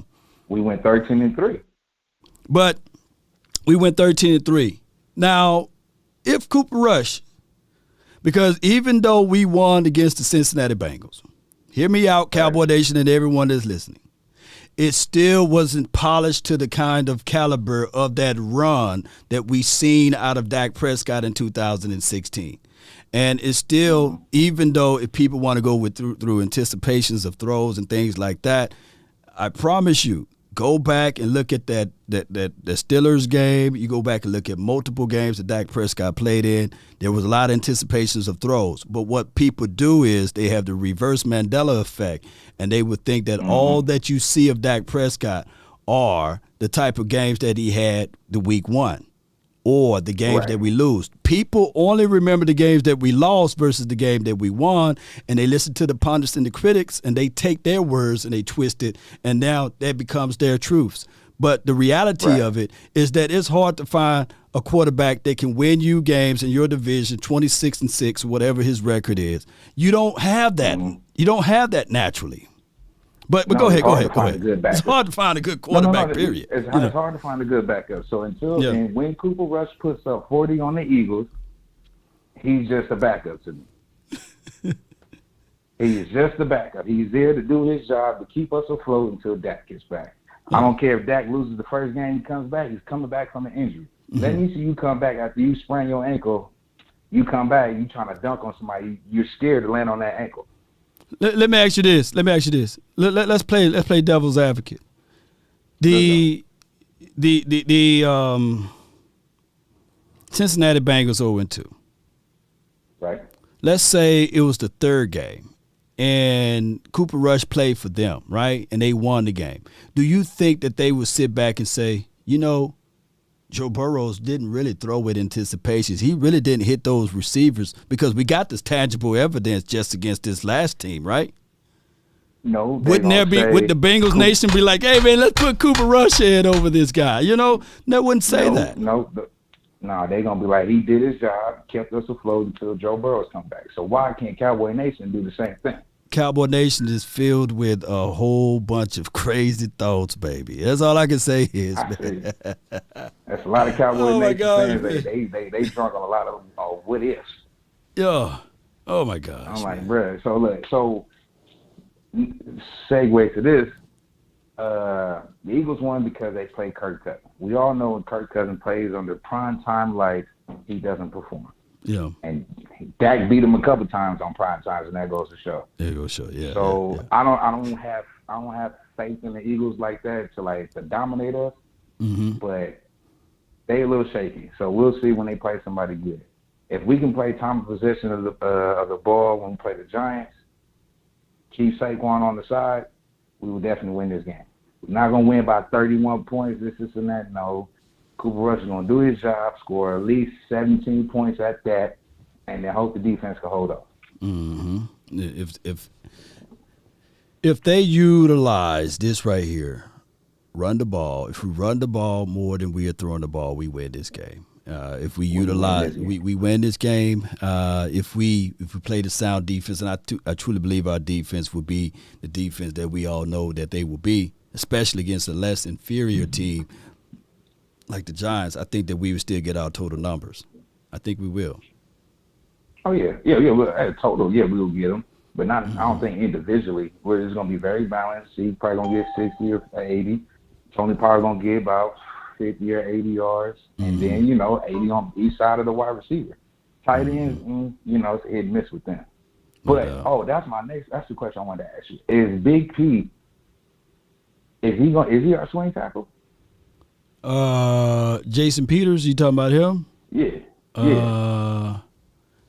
I mean, that would be a good ideal if he gets back in, and there are some jumbo combinations that you can put him out there. But I'm not finna touch this offensive line. I'm not. I'm gonna keep it just the way it is. But far as him being a swing, I think he's a left side only guy. So at this point, I mean, is he? Y'all let me know. Is he still on the practice squad or he's on the 53? Jason Peters. There's somebody in the chat. I think my guy Jay Form is in the chat. Y'all let me know. Because if he's on the practice squad still, you're going to have to cut somebody to move him, to elevate him. And that's going to be a whole nother situation there, too. But we'll find out, man. This is a good call from you, man. Okay. Appreciate you, bro. Appreciate it. One more thing. Who you spying on Daniel Jones? Anthony Barr or Larry Landers? And I'm going to go ahead and dip out. Cowboy Nation, stand up. No doubt, man. Appreciate you. That's my guy, Aaron from Long Beach, man. I can put Donovan Wilson as a spy. I think he got good speed. I think Donovan Wilson can be a good spy. Y'all let me know. Because I don't think you had to dedicate spy guy. It's just one of those things, baby. Let's go with D Shift, baby. We live, D Shift, from the 409. Spit your mouth. Hold on. Hey, what's up, Law? What's good, man? Man, let me get a little secluded, man. They got a little schoolyard race going on, man. Okay.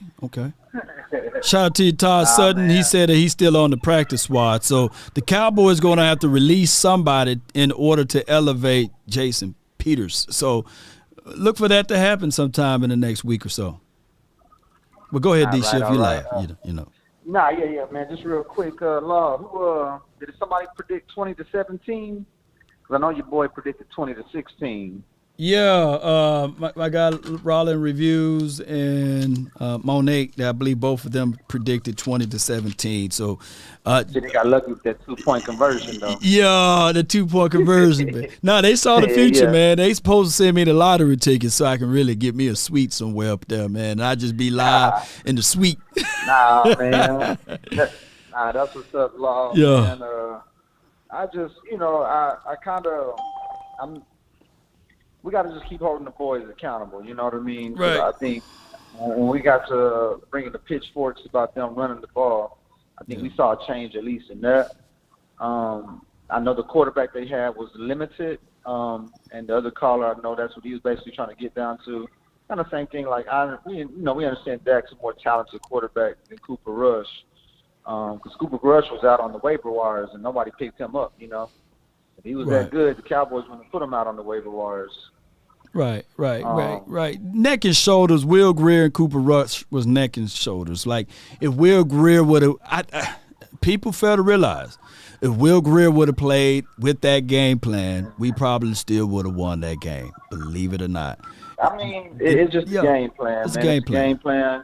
I don't think this is a situation of, I don't know. Cooper Rush been in the league too long for you to know that if his hand got hot, it's going to get cold again, Right. But I'm not dogging him, man. I want, people, I really want him to be good. I want him to be better than that. I really do. Do. Yeah, for real. I mean, because Dak's pretty good, so you get somebody better than Dak. That's where. You know what I mean? Right. So, I'm with you 1,000%, Law. We'll just take it one game at a time, man. We got to handle these Giants. We got to respect whatever it is they've been doing. Tennessee is showing to be a bad team, and I can't give you credit for beating Baker Mayfield. So, I'm not. I think overall we're in a good position. We got a real good defense that's going to make average quarterbacks have to be better than our defense. We want to remember that Tampa Bay also held the Saints to 3 points after the Saints scored 30-plus their first week. Right? So this is more of a Tampa Bay defense than it is Cowboys offense.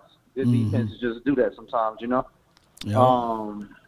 But we got some hope, man, and we got Michael Gallup coming back. So let's go, man. Let's keep them. How about them Cowboy Mondays rolling along? How about them Cowboys, man? We still victory. We still should be celebrating. It's Tuesday, man. We got final word tonight, man.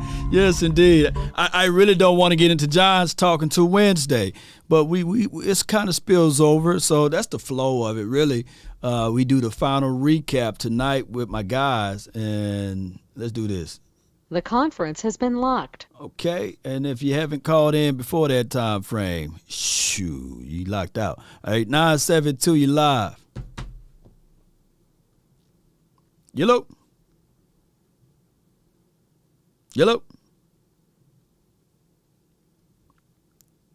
Hakeem, you live.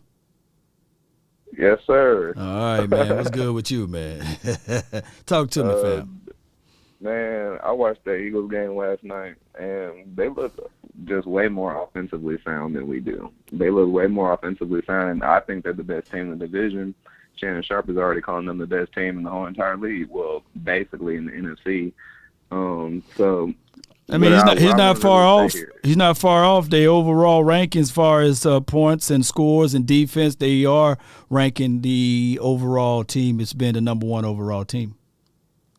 Right. Which brings me to my next point. So, in order for us to be good, we're also going to have to put up points and establish a lead for our defense to defend. And in part, with doing that, if Cooper Rush does play better than Dak, the quarterback controversy is coming. It's inevitable. I mean, I've heard you and many others defend Dak Prescott until the end of time. I used to defend Dak myself, but the facts are the facts. Even Dak himself, whenever he's truly in the system, running the system, handing the ball off 30-plus times a game, that's when he's at his best. And he doesn't win when we're not doing that. Like, whenever we start playing teams outside the division, I don't want a guy that's just going to win the division. What's the point? If we're not going to beat the more premier playoff teams in the league, what's the point? And then, so that means nothing to me, really, in the long run, in terms of perpetuity. Hell, Tony Romo did that. He did that. He was the apostle of doing that, basically. So, I mean, we already had that. I want someone who's going to take us to the next level. Not necessarily, because we went multiple years 8-8, 8-8, 8-8, and then we didn't win the division. I'm talking about a collective. I'm talking about a collective time frame since Tony Romo been in this league. Toward the end, yeah. 13-7 12-4 seasons. Hold on. Let me say this. And how did we win? By playing what? What, you talking about in terms of running the football? No, playing within the system. You don't win this. You don't win when you ad-lib. And I think that with the Cowboys, your better chances would be when you play with a system. When you run the ball. Remember, I was talking about running the ball. The year that everybody banged on the table with in 2014, who was the offensive player of that year? DeMarco Murray. All right, and what did we do? We ran the ball. It opened up the passing. We went to Seattle, beat the Seahawks in Seattle. We beat the Steelers in Pittsburgh, I believe. We beat a lot of great teams. We beat a lot of great teams that year. Right, and that's what I'm getting at. When you try to go and deviate off of that, especially with the kind of caliber of offensive coordinator that we do have, right? We see these hiccups when you're trying to throw into the teeth of quarters defense, when you're not taking advantages of running underneath that, and when you are not in the game plan of using your players to their best abilities, you will see those type of things. So that my friend, been more of an issue with the coaching philosophy, more so than the actual talent of the players. But at the same time, I must say, there have been times to where they are trying to run the scheme when they are playing the more premier football teams. They are trying to run the scheme that got them to that point, right? That's establishing their record throughout the season. And then when Dak has to play those more premier playoff football teams, what starts to happen? What begins to happen? When did we score our first touchdown against the 49ers? When did we score our first touchdown against the 49ers? What did we do on that series? Say your question again. When did we score our first touchdown against the 49ers in that playoff? What did we do differently? I think we had to start running the ball more, but then by then they were already playing like more of a shell coverage, so we had no choice but to run the ball. So that's what I'm saying. When they are playing us to what our scheme is, when they are truly shutting our run game down, when they're truly making Dak have to do what basically premier quarterbacks do in order to get over the hump, to get to the Super Bowl, to win it, when they are actually forcing him to do that, that's when we basically see Dak Prescott exposed. That's when you start to see a lot of, how can I put this, disgruntled Cowboy fans, a lot of Cowboy fans that are starting to get restless with him, me included, because it's like, man, how much more of this? So are you willing to bet your future or your Cowboys fandom to say, okay, if we see in the next 3 games that Cooper Rush is winning the game in those fashions, right? To go ahead and roll with just Cooper Rush, right?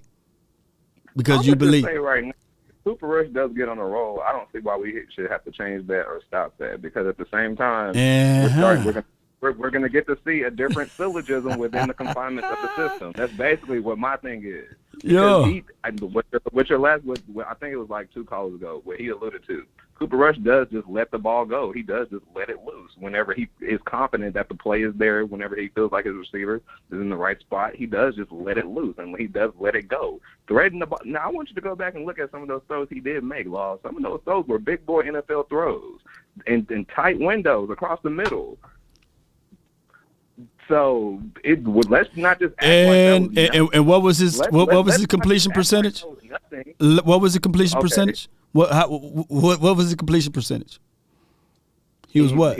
Once again, his first game, he still has to establish continuity and chemistry with the offense, his offensive weapons, his offensive players. All that stuff has to be established. And then I heard what you said about Aaron Rodgers too. You always get on me how I'm a Packers fan, and low key I'm not. But I mean, Aaron Rodgers was anticipating throws out there. Remember, Dallas dropped that one big touchdown. He was running wide open. Aaron Rodgers hit him right in the face, man, and he dropped it. But if he got hurt week 1, if Aaron Rodgers got hurt week 1, people would have been burying him like, oh man, what happened? But now they don't knee jerk like we do over here, right? They don't. It's been 13 years for him. Look, he's been on a skid longer than what our quarterback been playing. It's been 13 years for him, and we only seen Dak for 7 years. So if you do the math, it's been a longer skid for him versus our quarterback going through his rigmarole. Right or wrong? At least the Packers station, at least they're always going to share the NFC Championship appearance at least like every other year. Man, Akeem, man, I love you, man. I love you, boy. You go fight on that hill. He gonna fight on that hill. And I'm gonna fight with you, man. I appreciate you, man, so much, man. All right, man. All right, so one more word before I let you go. How about them Cowboys? Oh, you okay? Appreciate you, Akeem. I'm rooting for Cooper Rush, baby. Y'all think I'm not, but I'm really rooting for Cooper Rush. I want Cooper Rush to outperform every quarterback in the NFC. Matter of fact, I want Cooper Rush to be MVP Rush. And the way he's going to get it, if they fall in line with the philosophy of the system, run the ball, it will open up everything, baby. And everybody who's waving, hey, man, throw in anticipation, that's good. That's good. Shout out to him. But we have seen, there's only been, look, baby, I'm telling y'all, there's only been 2 games. The Minnesota Vikings game, and the Cincinnati Bengals game. If it was anybody else, y'all say, hey, man, let's give him time. Let's put the anointing oil down. But I'm telling y'all, let's pump the brakes. Let's continue to take it one game at a time, and hopefully that we can look back and say, man, we on an 8-game winning spree. Dak, man, do us a huge favor with that reconstructed thumb. Hold that clipboard and watch Cooper Rush take us all the way to the playoffs. I'll be the first one banging on the table for that. But in the realities of it, there's going to be, in success in life, there's a lot of this. And how you overcome that is with stern coaching to be able to help put this team in right spaces so that we can win some games we didn't supposed to win, so we can win some games that we supposed to lose and all that stuff. All right, so I got a lot of callers still here. I got my guy from the 945 Action Jackson. You live, baby. What's up with it, Law? Nothing to it, Chief. Talk to me, man. You coming to beat me up too? You know what you gonna say now? Nah, bro. No, you know what I'm saying. I ain't gonna lie. During the preseason, bro, I kept wondering why is Cooper Rush even coming back. I'm like, man, I can't. I'm not a Cooper Rush fan. I'm not. You know what I mean? I get everybody living in the moment. It looks good, everything. Yeah. He good on anticipation, but what about the throw? When that throw becomes anticipated, what about then? You know what I'm saying? Then what everybody forgetting those 3-4 interceptions that he almost threw the other game, the last game. We could have a different outcome right now. We'd be talking about something totally different. Yeah, you know, we'd probably be in panic mode. You know what I mean? I get it. You know what I'm saying? But that to me, he like. I got him on a leash like with the coaches right now. This year was pretty much a prove yourself year. Right. For me, for that, because I've seen. You know, I don't know that his ceiling. Have he reached his ceiling? He can't go no higher. I see how other quarterbacks gradually become better. Right. But it seems to me, it's like the last two games we seen him play. He got outplayed by Jimmy Garoppolo, bro. Yeah. You know what I mean? And I don't have no high respect for Jimmy Garoppolo. He wins. If that's what we want to hold everybody by winning, that's cool. Jimmy Garoppolo win too, but I know. You know how that saying goes, but keep going. I ain't finna say what I'm about to say, but keep going. You know, I'm just saying. You know, just think about it. Your aspect. Well, like in San Francisco. I'm pretty sure your brother know he not rocking with Garoppolo just because he been winning them games. He not like, keep Jimmy G. Let's not move on from Jimmy G just because he even got to the Super Bowl. Yeah. Dak ain't even did that for us though, bro. My brother declared that Dak Prescott is heads and shoulders above Jimmy. You know what I'm saying? And he said he would take Jimmy Garoppolo in the New York second. So. But the Cowboy fans would say, hey, no, it's the inverse. They would take Jimmy. It's the system. No, I won't take Jimmy. No. Third of the Cowboy fans were like, now, Jimmy, all he do is win, baby. Put Jimmy in this. We going to the Super Bowl. Hey, no. But I'm saying, though, you know what I'm saying? And trust me, I promise you there's not a person that's watching this stream watch more football on the 49ers than my brother. There's not a person on this stream that watch that, you know. So I know where my brother come from, you know, with that, you know. Let me see. Let me go ahead and get these bots out of here. Keep talking. I got to kick these bots up out of here. But keep talking. You know I ain't the ones, you know what I'm saying, to say, no, I'll take Garoppolo over Dak. Nah, that's not what I'm saying. You know what I'm saying? Yeah. Me, Dak is on a prove. Like, I need to see if he can go to the next level. You know what I mean? It's like we see him with the numbers. Yeah, he got good stats. He got wins. Okay. But where are the legacy plays at? You know what I mean? Where are the legacy moments? Not even play moments. Where are the moments where we like, you know what I'm saying? Dak, he that dude. Mm-hmm. You know what I'm saying? Not to say you have to be that dude to win a Super Bowl, because Jeff Hostetler won one, Brad Jones won one, Trent Dilfer won one. Yep. They never was considered those dudes. You know what I'm saying? I'm not saying that. But I'm just saying, you know, we spoiled. We Dallas Cowboys, the starters here, man. Blase. Jerry Jones keep us in the public eye. We number one outlet. That don't mean nothing to me. You know, I just want a Super Bowl. You know what I'm saying? I know. I've never been able to celebrate a Super Bowl as an adult. You know, last time we won a Super Bowl, I was a teenager, bro. It's 1995. You know what I mean? I'm 13, 14 years old. I gotta go to school the next day. I can't go out and party.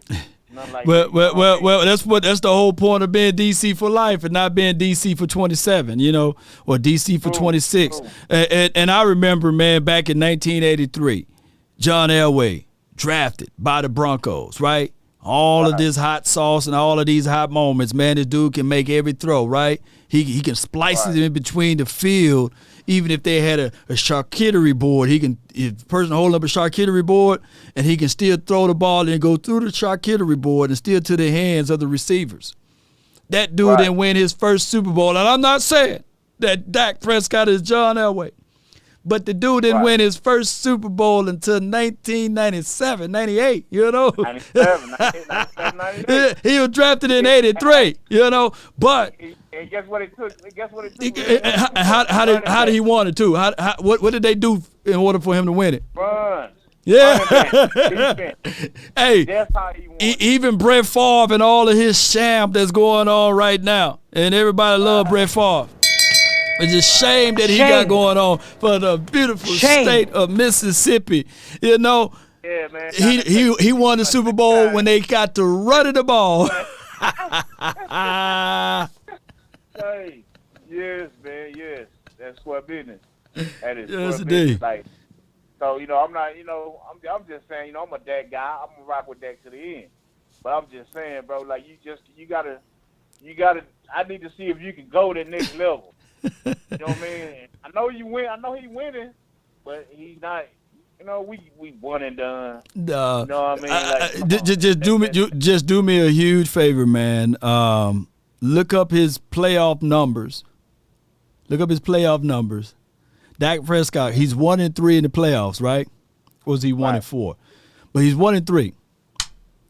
Look up all of his playoff numbers, and look up the defenses that we had. And I will give you guys this. His worst playoff numbers was just last year with his best defense. You finally give the man defense. He give the man defense. He got the worst playoff numbers. I appreciate you so much. Them are all the ones I brought up, though. Yeah. Yeah. Last year and this year, the last two games. Right. That's all of, you know what I'm saying? Yeah. I'm going off 2 games, the last 2 games, I ain't seen them out there. That's all I'm saying. I know his numbers against Aaron Rodgers was good. His numbers against he outplayed Russell Wilson. So you know what I'm saying? I he really kind of outplayed who that was, Jared Goff. You know what I'm saying? But we couldn't stop the run. Couldn't stop the You know run. what I'm saying? But we couldn't stop the run. You know what I'm saying? And always, if you can run the ball and stop the run, you gonna win.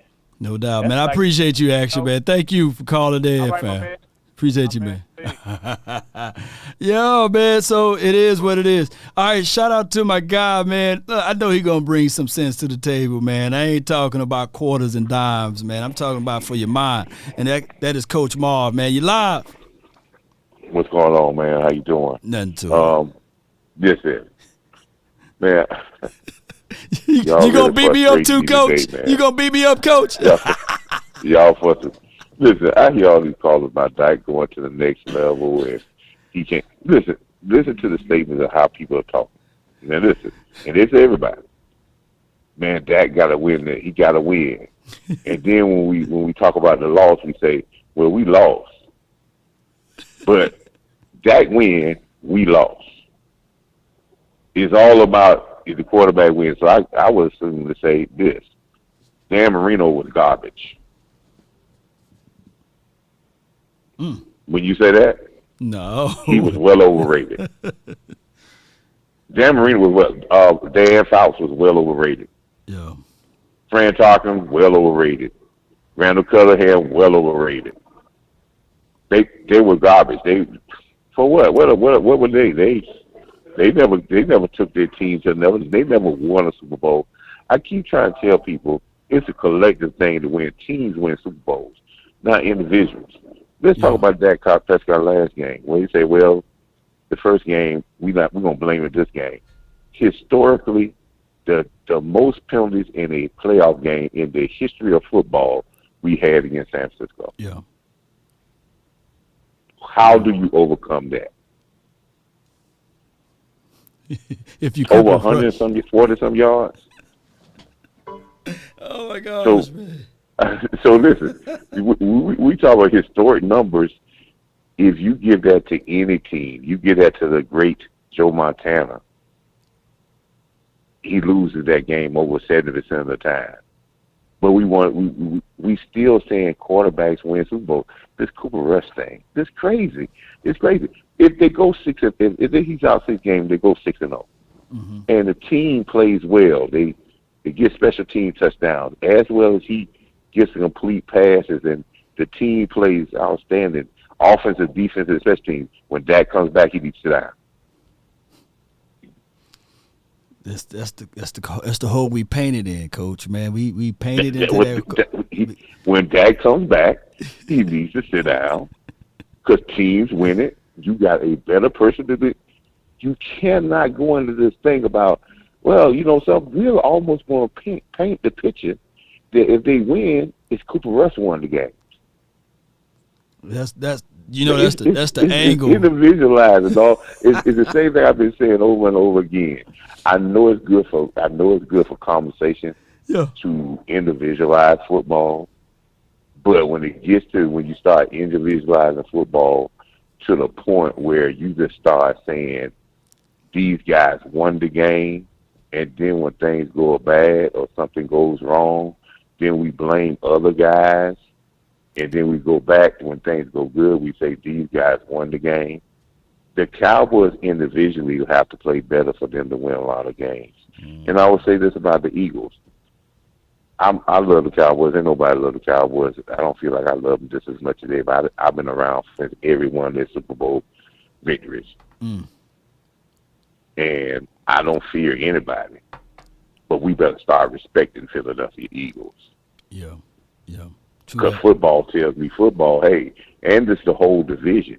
This I kept telling people. We kept telling about the division. The division has gotten a little bit better, and they're going to be solid because one thing about this division, even though Washington gave us Washington gave us some points. When I go back and look at it, they had some turnovers because you know how Carson Wentz it is. Yeah. But this division collectively plays defense. Yeah. So they're going to be tough in this division. But that's a good thing for the Cowboys. But like some people say, respect your opponents. But this Dak Prescott thing is almost to a point. And you said this one time, Law. If he win a Super Bowl, guess what they're gonna do? It's gonna be something else then. Can he win 2? Can he win 3? Yeah. You know. And Coach, we lived that half of the argument, right? Right. We lived on that half. In the 90s, remember, they were still people don't realize this. They were still saying that Jim Kelly is better, John Elway is better, Joe Montana is better, Brett Young, Steve Young is better. Yeah. Let me give you some history. Before, like I said one time before, they used to say that the Cowboys, when they had the great Tom Landry, when they came out, when he was coaching, they couldn't win. They went a long time with getting close and always losing to Green Bay. They was known as the team that couldn't win the big one. Yup. Bingo. That was the nickname of the Cowboys. Yep. They can't win the big one. And people almost started saying that Tom Landry wasn't even a good head coach. Right. Because he couldn't win the big game. Yep. And then after he won the big game, every time he lost, they say he still can't win the big one. He still can't win the big one. So, I mean, I remember this. I remember people saying Roger Staubach could not win the big one, and Roger Staubach didn't win the championship till they drafted a guy out of Pittsburgh that was a Heisman Trophy winner named Tony Dorsett. There you go. What position? Can you explain to people what position he played? Huh? Can you tell people what Tony Dorsett played? Play tailback. And you tell Coach old school tailback, you know. and they won their first Super Bowl. Listen, they won their first Super Bowl. The guy that played running back, and now that name escapes me, but the guy that he fell out with the Cowboys organization. Dwayne. Because of money. Dwayne. Remember Dwayne? Yeah. Yeah, but you know something? They traded him to they traded him and they got him back. They got him back. They traded him to New England and they got him back. Yeah, the Cowboys this year. Cowboys ain't just start messing around with people money. The Cowboys organization always been doing that back to Tex Cram days. They were underpaying guys. Right. So this is that's why I say when history repeats itself, and when history lightning strikes again and says you got a great running back, you're starting to get a great defense. You got 2 great running backs. You got a great defense. and you got a quarterback, if he's in the right system, that could be great. Yeah. And you don't need, it's repeating itself. Only thing we got to understand is someone that is knowledgeable on the part that hadn't repeated itself. We don't have a hard line, direct, say, this is how it's going to go type head coach. We got one that says, I hope they throw the ball to him. I wish we could get that done. I really don't like that type of offense, but that's what we run. That's indecisive. Right. We need to say, this is how we're going to do it. Mm-hmm. We're going to do what I like to do. I may look in that. We're going to change this. Yeah. I'm going to get him the ball. Mm-hmm. Yeah. True that. That's the only thing we're missing. Man, so, Coach, you but we need to have our heads screwed on yeah. right now to be able to attack these next couple of games, because these games are going to be tough, and they're going to be a good measuring stick for the rest of our whole team, not just Cooper Rush. Mm-hmm. Not just Cooper Rush.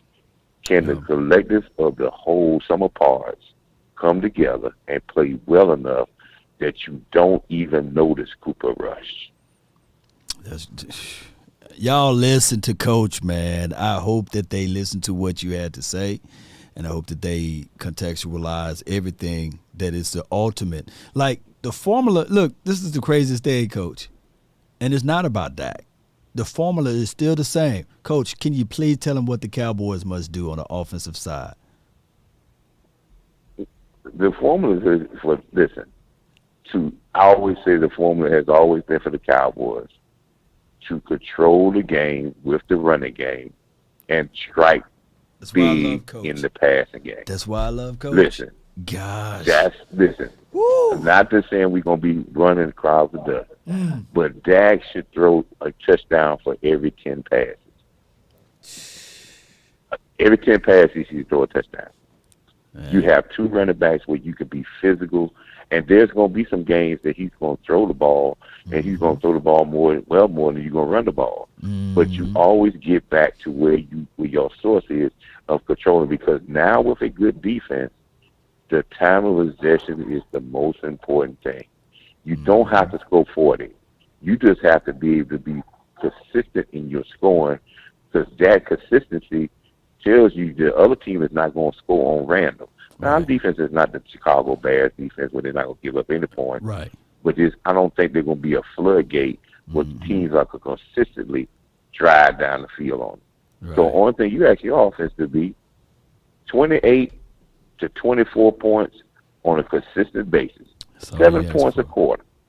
That's it. That's all you got to do. I guarantee you, with 85 to 90% of the game, good special teams, or you will be a playoff. That's a playoff type of atmosphere.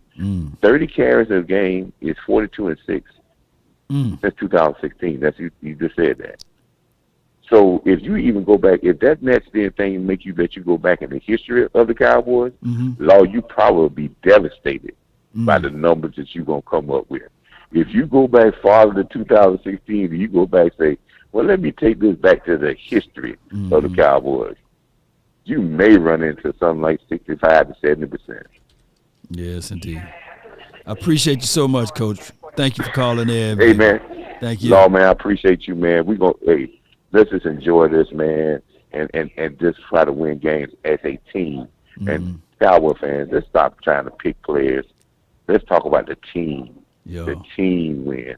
That's what we're going to really celebrate. The team celebrates Super Bowls, not players. No doubt. That's Coach Marv, man. Y'all put your hands together for Coach Marv. Man.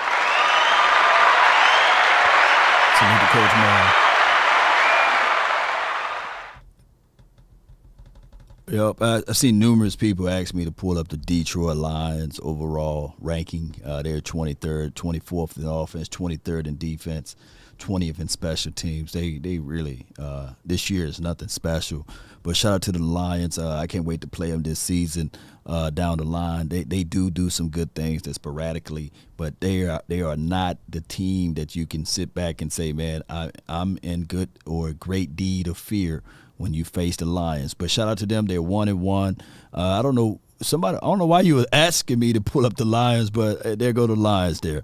But that's a good point by Coach Marv. You get back to the graces by running the ball, control the clock, time of possession, play good defense. A good running game and a good defense will make a great night's sleep. It'll have you sleeping good at night if you can do those two things, right? And minimize your errors. And even if you do lose with that philosophy, you just get back at it and say, okay, I gave it my best. I think that's what the Browns did their last game. I got 4 more callers, man. Jake the Great from the 561, you live. What's good, man? You still there? Yeah, what's good, man? You live? Yeah, I'm good. You can hear me good, right? Yeah, I can hear you good, man. Talk to me, man. All right. First of all, it was a good team win on all phases: special teams, defense, offense, and shout out to the crowd that was out there in Texas Stadium because we finally had a home field advantage. Yeah, I heard. I saw the decimal. Rating was just crazy. Yeah. Yeah, we got behind Cooper Rush and we won as a team. Now, I know we dislike the Joneses because of what they do, but I'm here to tell you, I feel like the Cowboy fan base is worse than the Joneses because we can't enjoy a win. Dak Prescott didn't even play, and yet we bashing him. Right. I went back and I watched that game. If you look at those 4 interceptions that were dropped by the grace of God, we get our butts whooped in that game. You know, I'm behind Cooper Rush just like you. I hope he goes undefeated. Right. But let's not get it twisted. We're trying to establish the running game. We're a running team. And Cooper Rush is just managing the game for us. Dak is our quarterback, and we need to get behind him and stop this picking who's better, who's not better type stuff, man. It's just foolishness. Man. You know, and I have another point, too. We need to start giving D-Law his flowers. Now, I know he was paid to get sacks. I know he was paid to get sacks. But if you go back in the game and you watch the dirty work that D-Law puts in, my goodness, man, he is the spoon that stirs that defense. You don't believe it, but you got to go watch it. Give D-Law his flowers. Let's really get behind this team and stop the nitpicking, man. We can support this team and carry them. But if we don't believe, it ain't going to happen. That's all I got to say, Law. Man, you spitting, man. You know what? Jake the Great got a great point because what people want out of D-Law is Myles Garrett or Khalil Mack. They want an Aaron Donald. They want all of those guys on the team, right? And D-Law, he's a great run stuffer. I mean, anybody, look, I promise you, anybody got something negative to say about D-Law, not the media nor any of the fans would say it to his face like they did Galladay. Nah, because D-Law is the nonsense guy. He takes his time. He works out with the defensive line. And even if he can't, he teach, right? So those are things that he brings to the table. I seen D-Law work out with Fowler, Dorrance Armstrong. If anything, he's just got such a kind heart. He should keep some of those things to himself. But no, they take a piece of what D-Law do, and then they elevate it, and then they kick butt and whoop names and whoop tail and take no names. So I get it, though. I want D-Law to have multiple sacks in the game. Normally, Cowboy Nation, and this is just a real talk, D-Law shows up against those Giants. So it could be a game that he's going to have a big game. The Cowboys got him for at least another 3 years. Should the Cowboys try to find a D-Law replacement? Yeah, every year they should find a D-Law replacement. Every year they should look to see if they can find a Micah Parsons replacement, a Trayvon Diggs replacement, a Dak Prescott replacement. Nobody should feel confident that they're going to be here forever. The NFL stands for not for long, and you got to continue to bring that level of competition. Nobody should have a comfortable bed. All right? So that's my thoughts on it. I got my guy from the 206. You in the mix. MJ, you're live. What up, Law? How you doing, brother? Hey, man, I'm great, man. Talk to me. Let me break it down for a lot of people. Like a fraction. Yeah. Break it down. The Hogs, the running game. That's how they destroyed and won the East. The Redskins, Big Riggins. Right, that Big made the Smurfs dangerous. Yeah. Tiki Barber and them, the running game. That made their defense strong. That's how they won the Super Bowl. Billy. No. It wasn't Tiki, because Tiki spoke out, and then he went to another team, and I think he retired or something. And then the big boy, Brandon Jacobs, I'll never forget. Brandon Jacobs, And you know what? Running game. Historically speaking, before you go on that, we've been bad against big bruisers type of running backs like the Brandon Jacobs, and even what we saw week 1 against Big Boy. He just ran all over us. But keep going. And then when San Francisco with Joe Montana, they had them with dangerous halfbacks. Roger they run Craig, on the screens. Yes. That what made Jerry Rice them so dangerous. T. Owens them. Everybody on here, you got to remember, if you got that running game, that's how Buffalo destroyed Tennessee last night. They was running them screens and throwing them quick passes, and that quarterback dangerous because he'll run on you. Yeah. That was making Philly, because they running the ball too. That was making that quarterback look good because he liked to run the ball. Fake it up the middle, run to the right. So you got to be ready. That's what's going to happen this week. Look, the Giants. Minnesota had no game plan because they, for dog sure, was too scared to get in man-to-man because they didn't want to have their back. They didn't want to have their back turned to Jalen Hurts, and they was like, well, we're going to play zone. And I think that they are more of a man team, but by them, because, you know, Patrick Peterson, all those boys, so they playing zone, everybody out, so they're out of their elements, right? And the Eagles torched them boys, man. That's a guy dog, boy. Yeah. Because that's what I was telling Steele, because we can run that play. You know, like when you run that number 9 running, he come across, look at his fans. Yeah. He brought the play like we running the jet screen. Yeah. You have that playing our linemen like receivers like we're going to block. Send that middle receiver over there, send him straight to the safety like we about to throw a bomb, and then send the other receiver across the middle and send that number 9 going down the sideline. That's a wide open touchdown. You fake that throw like you got to throw a screen and throw that bomb to number 9 and just going to open it up for our running game. Oh, you talking about, yeah, I see what you're saying. Like a wheel, put them on a wheel route. Yeah, 9 on a wheel, and then you run it. Yeah, I see we got to do that. And then we got 13 coming back, but you put Dak in that game, put Dak, let him play like 2. I keep saying that. I've been saying it every year. If you play Dak Prescott like you did in 2016, he'll be one of the most dangerous quarterbacks because they don't know where we coming. And that running game we running on, because now we got the Maulers. And I just want to see what they're going to do with Fournette. I think we're going to put him back at center and put either 73 or 71 at guard to make it even more powerful. Because you stop that middle, block that middle like we supposed to, you're going to make number 10 look really good. And you got to dink and dunk him. Then he was going to go over the top a few plays, and 85 on one play, he stopped. And if he kept running, he was about to throw a bomb to him. He would have been wide open. He had to do beat, and then he had to check down. That's when he almost threw the interception. But he wanted to hit 85. I got to give him credit for that. He was going for 85, stopped and wrong when he should have kept running. If you got to watch this play, Law, 85, if he just shot out and ran, that would have been a bomb. He'd have a touchdown. Then he stopped running, and then that's when he tried to throw, and he almost got intercepted. So the key to the play, we got to play good run defense, we'll win, and we got to play good running the ball, mix it up. You know what I'm saying? And then another thing before I leave, everybody Cowboy fans, you got to give it to the Giants and the Redskins because they trying to figure out Dan Quinn defense. They signed our linebacker back for this week. And then the Redskins took Ridgeway to see what we going to do. Oh, you talking about? You talking about old boy, Jalen Smith? See what they doing? Them teams, they trying to figure us out.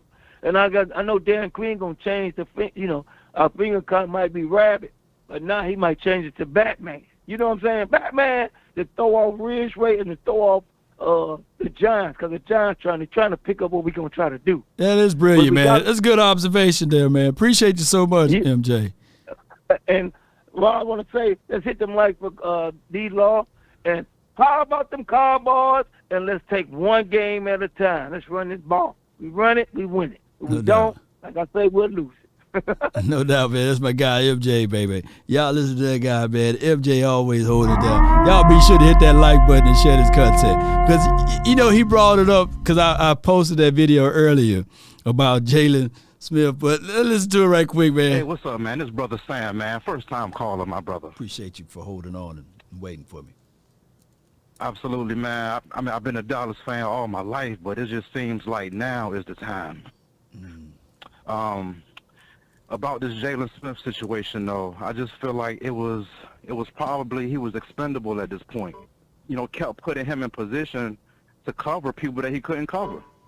Yeah, you're right on the money with everything, but the best time to trade Jalen would have been making the offer, making the announcement grandiose after the Eagles game, because that was his best game this year, right? And Yeah, you could have yes, it sold it. was. You could have put on the sell hat. You could have a salesman hat, and I think that the Eagles would have said, "Hey man, we'll pick him up." You know what I'm saying? Because remember, I was looking at that film. I was looking at Jalen. I was sitting there, and I'm not trying to talk about Jalen. But when he was chasing Jalen Hurts, I said, man, it seems like they got the wrong name, because he'll like, ow-hee. You just see to look at the play. It just looked like he was ow-hee, but he made it to the edge. I said, man, it seemed like Jalen.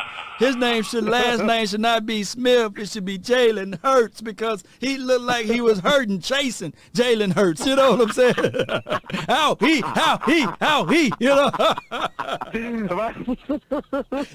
let me tell you. Let me tell you a true story, man. You know the difference between a dodo bird and an ow-wee-wee bird?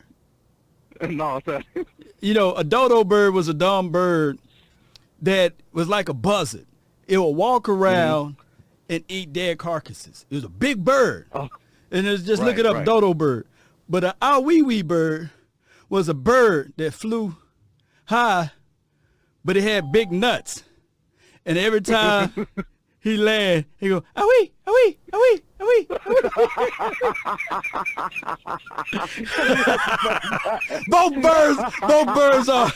Both birds are extinct, by the way. that bird fly around. That ow-wee bird. Ow-wee. And that's Jalen. That's Jalen Smith. He'll run. Ow-wee.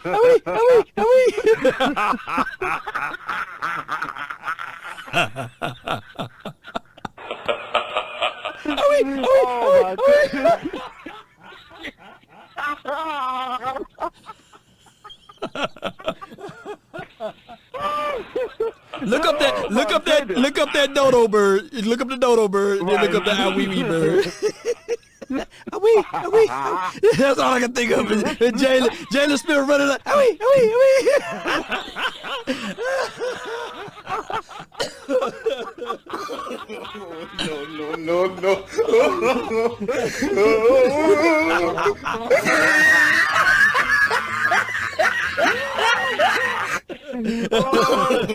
Fatality. All right, man. I had too much fun on this phone, man. My brother. Be safe and be healthy, my brother. Yes, indeed, fam. Absolutely.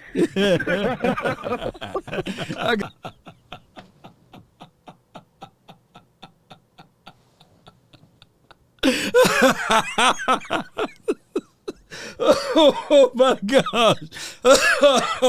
Oh shit. Jalen Badu, man. Oh man, you gonna kill me over here laughing. That boy said, "Are we?" Oh my gosh, man. I hope that they start Jalen, man. And go on them Giants, man, so I can see Tony Pollard creases that edge. Oh my. Man, they fooled around and gave Jalen Smith 45.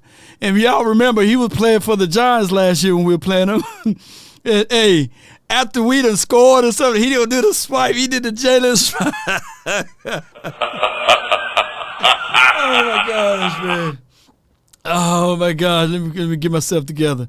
All right, man. Shout out to you, King Element. Jalen was a definition of look like Tarzan but plays like Jane. Oh, my God. Oh, my gosh, man. Appreciate you for the donation, man. Oh, my gosh, man. All right, man. Let me get these last two, man. All right, I got my guy, Willie D. You live, baby. Willie D, man. What's good? Man, it's so funny that the old boy just called in talking about Jaden Smith. I forgot I seen him on the ticker the other day. Signed with the Giants. I'm like, this fool gonna go there one more time. He know what they're trying to do. Yeah. They're trying to get him to give up the playbook. They're gonna cut him again. He's not in the NFL right now because he sucks. We try to get information He from him, cannot man. run. He's not good at all. What's that, Lo? They're trying to get that information from him, man. They're trying to get in Exactly. the details, man. Exactly. So I feel like all these Cowboys fans that still love him, he's a traitor. He's not gonna play for them. Let it go. You ain't signed all season. Now the Cowboys gonna play on the drive and play the Cowboys. Now they sign you. Yeah, and that fool gonna go third. Anyways, all these Cowboys fans. He's an informant. Cool. Well, I got some more points. I need to get this shit out my chest today. Get it. These Cowboy fans that be talking about Dak Prescott, I don't understand for the life of me. He played one game. First of all, get this shit clear. Get it. Ain't nobody be playing preseason games. So, and they need to, I feel like the next fall, for now on, I'm talking about the Cowboy. I don't care what the NFL do. The Cowboy players need to play at least one half of preseason games, or at least play two preseason games, and play at least a quarter and a half, because they come out there in week one, it's like preseason. And then another thing was the first game on, it was play calling. Trust me, Dak Prescott would have played calling like they did. Like, first of all, we probably still gonna lose the game because Dak Prescott, he was off a little bit. But can he get a break? We were 12-5 last season with Dak Prescott, and then while we're talking about another thing, Law, I'm gonna give you your flaws today because you were more impatient than I can ever be. I'd be like, Law, get on his ass. The one dude that called in, you were talking about that damn fool said something about, and what player that he made that stand out? Last year, the walk-off in New England, and the Seattle playoff game when he ran that touchdown in, he got a lot of good plays. A team got to win a Super Bowl. Last season in the playoffs, the whole line played terrible. He got 5 sacks. We had 15 fucking penalties. I don't understand these Cowboy fans. Yeah. Okay, Russ is cool. Russ is cool. But at the end of the day, he's a backup for a reason. I watched him in college. When I watched him in college, I said, well, he might be a good quarterback in the NFL. He's okay as a backup. Everybody talking about Dak Prescott. He needs to go. The Cowboy fans are fucking delusional. I'm sorry for cussing today. You good, man. Get it off your chest, man. Get it off your chest, man. Oh my gosh, man. They gonna do that, man. They gonna do that all day, man. Like that back shoulder fade to Amari Cooper in that playoff game against the 49ers was everything. It was life. They got there because they was patient enough to run the ball. But it's like I say, it's the Mandela effect. They only gonna think about what the NFL and the media and the four-letter network will show. And they would not talk about the touchdown that Dak Prescott ran in that 49ers game. They're gonna talk only about that last 11 seconds, and they're going to say that's where we lost the game. No, but where we lost the game was that we didn't run the ball, and we had 14 penalties, man. And right on. And then another thing I cannot stand. These people, the Cowboy fans, do not understand. They tricking us. The ESPN talking heads and the Fox people, most of them ex-players and them analysts. They don't like the Cowboys. So what they do, they put out false narratives. Like one narrative is this. When they say the NFC lease, right? Okay, so how about the NFC South last year? They had one playoff team, the Tampa Bay Buccaneers. Yeah. Okay. How about the Patriots all those years they won the Super Bowl? All the teams sucked. The Dolphins sucked. The Bills just started winning. The Jets been second for years. Yeah. And then they were cheating. And then the Patriots cheating on top of that. Yeah. So I don't want to hear about it. NFC, what they're trying to do is this: when the Cowboys start winning, they're going, well, only reason why they win because they play in the NFC league. I can't stand these people that go along with their fucking narrative. Yeah, I'm a diehard Cowboy fan, and when I say diehard, nothing I can't stand. These Cowboy fans be come up to me when I go in the Cowboys, they deserve it. Like this past offseason, I keep on talking about Jerry Jones got the feelings. He let go Mari Cooper and Colin. I don't know about Colin. Colin ain't looking too good these days. But I'm saying, what I'm saying is, they be going in on people for unnecessary reasons. So I don't get it. Yeah. But one thing about me, I feel like I can talk about the Cowboys. I really do love the Cowboys. I done cried tears of joy for the Cowboys twice. Yeah. I'm gonna tell you the last two stories. I'm gonna get out. Okay. So the first time I cried tears of joy for the Cowboys.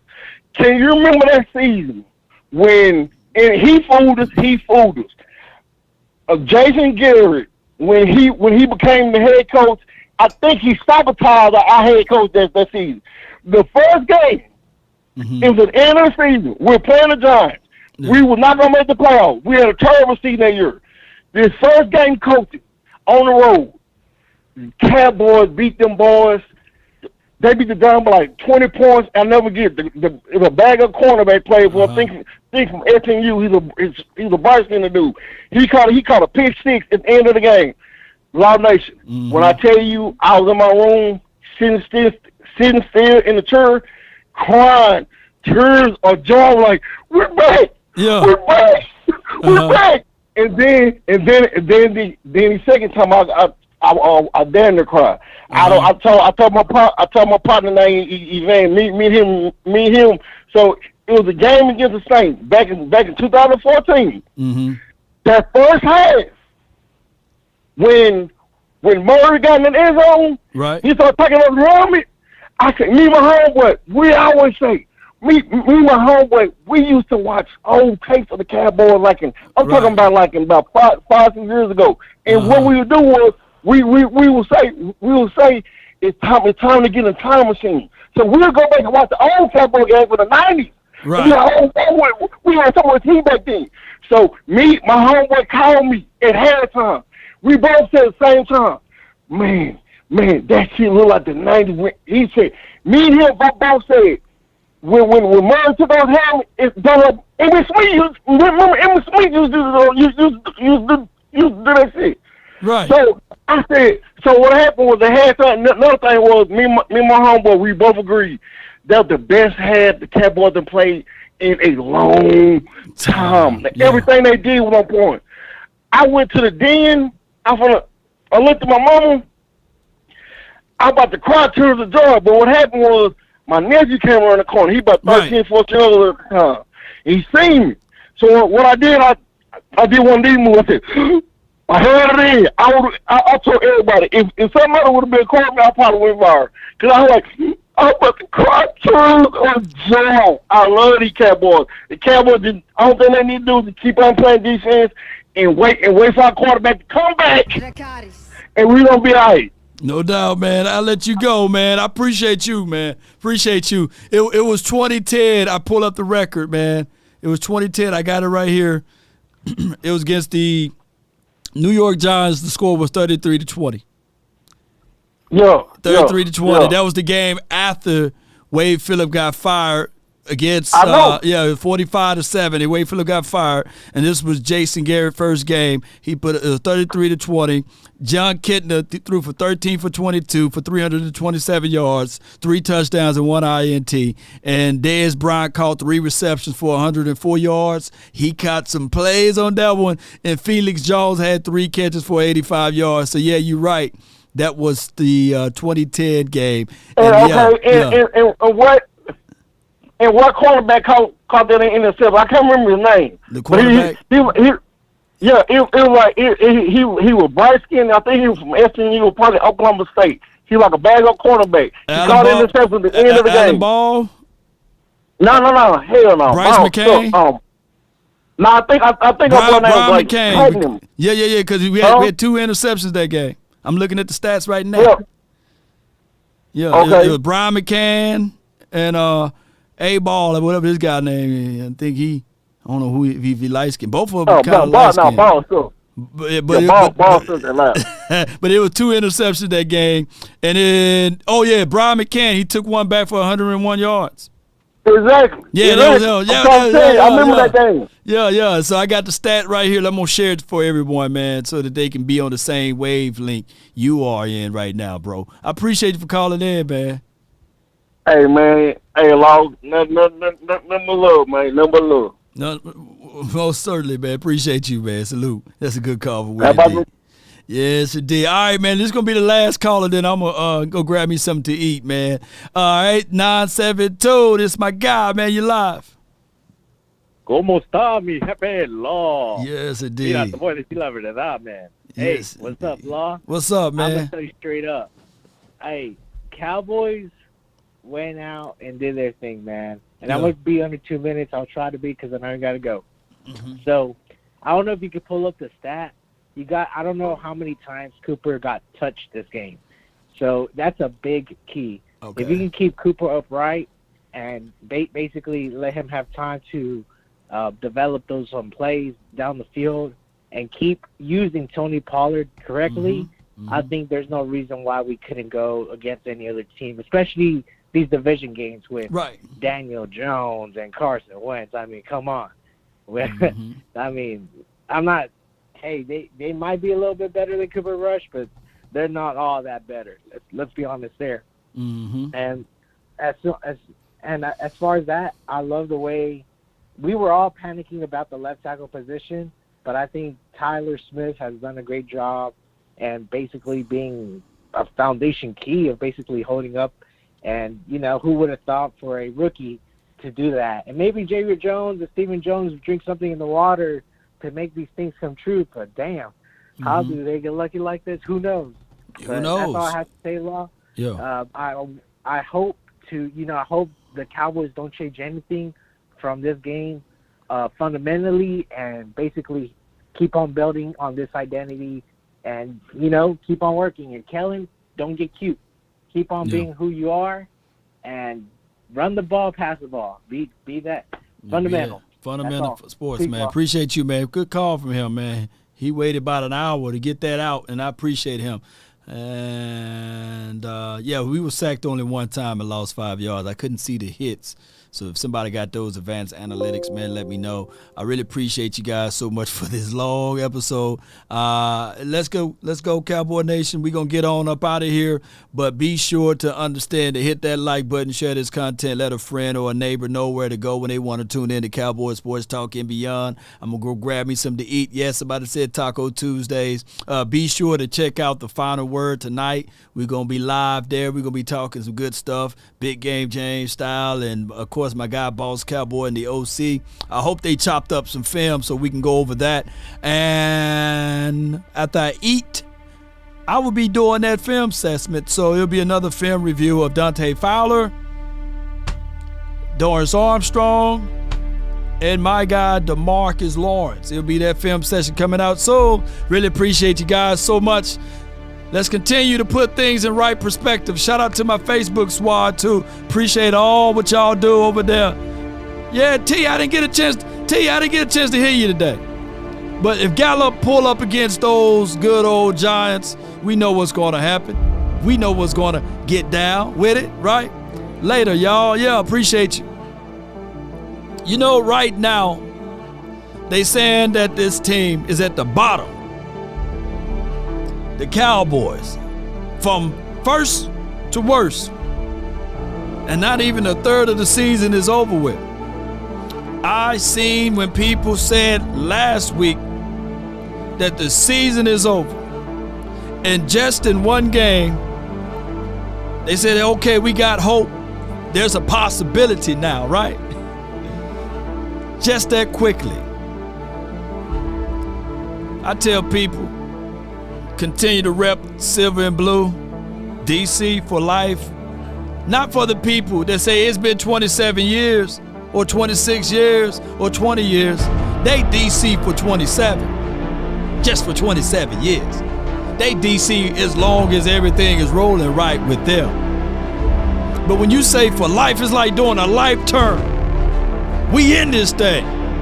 The four walls become comfortable with us. And that's what the four walls of the nation should be to you. So if you're a diehard fan, don't listen to the naysayers and don't listen to those who was DC for 24 years or DC for 27 years. Listen to those that's going to be DC for life. We serving a life sentence, whether it's good or bad.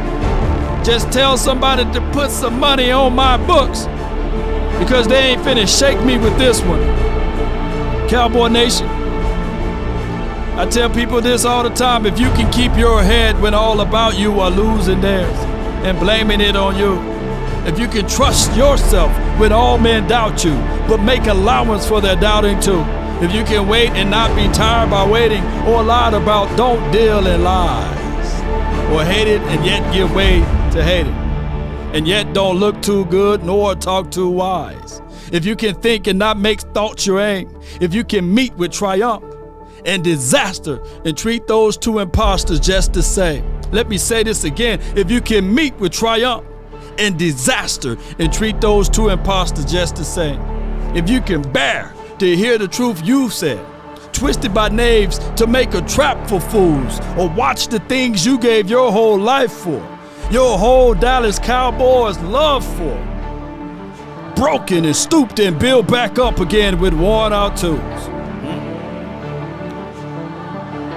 If you could take one heat of all of the years that you grinded for, right? And watch them being sullied and ridiculed and ripped apart, and you start to build those years up one by one and never breathe one word of your loss. You ain't crying about it. You just shaking it off and standing on top of it. You sitting there saying, hey, it don't matter.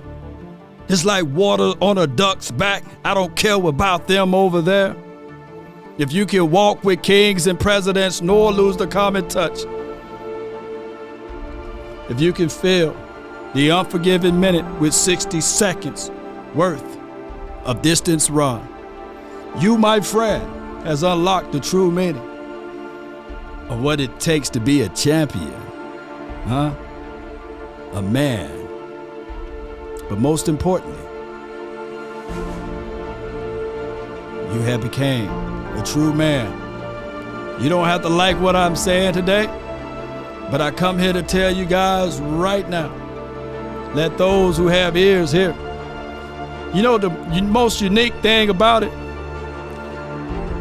Those who say they rock with you, and when it's time for you to get nailed to the cross, only a few will be there with you.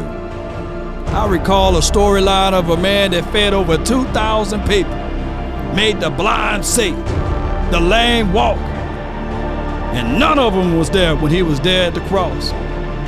So there's only gonna be a few. A lot of people say they will roll and rock with you, but when you look back, when you're in that low down, and when you are in the pains and trials, there's only will be a few. I'm looking for a few that can follow the law to the nation, baby. And as we grow, I'm looking for the real ones, not the ones that run, not the ones that say they all in, only when I got bread and food and water. I want them with me when I got nothing. That's been my time. I really thank you all for yours. And remember, you're listening to nothing but the best. Let's go. Let's get it. Y'all with me when I got nothing, baby. Let go. Roll these credits, baby. Some real ones. Let me see some real ones in the chat, baby.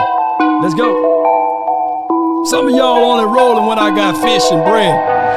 Nowadays, nothing really is. Come on. Only one of me and nobody's like me. Phone ringing and I tell him it's ice. I got wifey on bling and she freeze.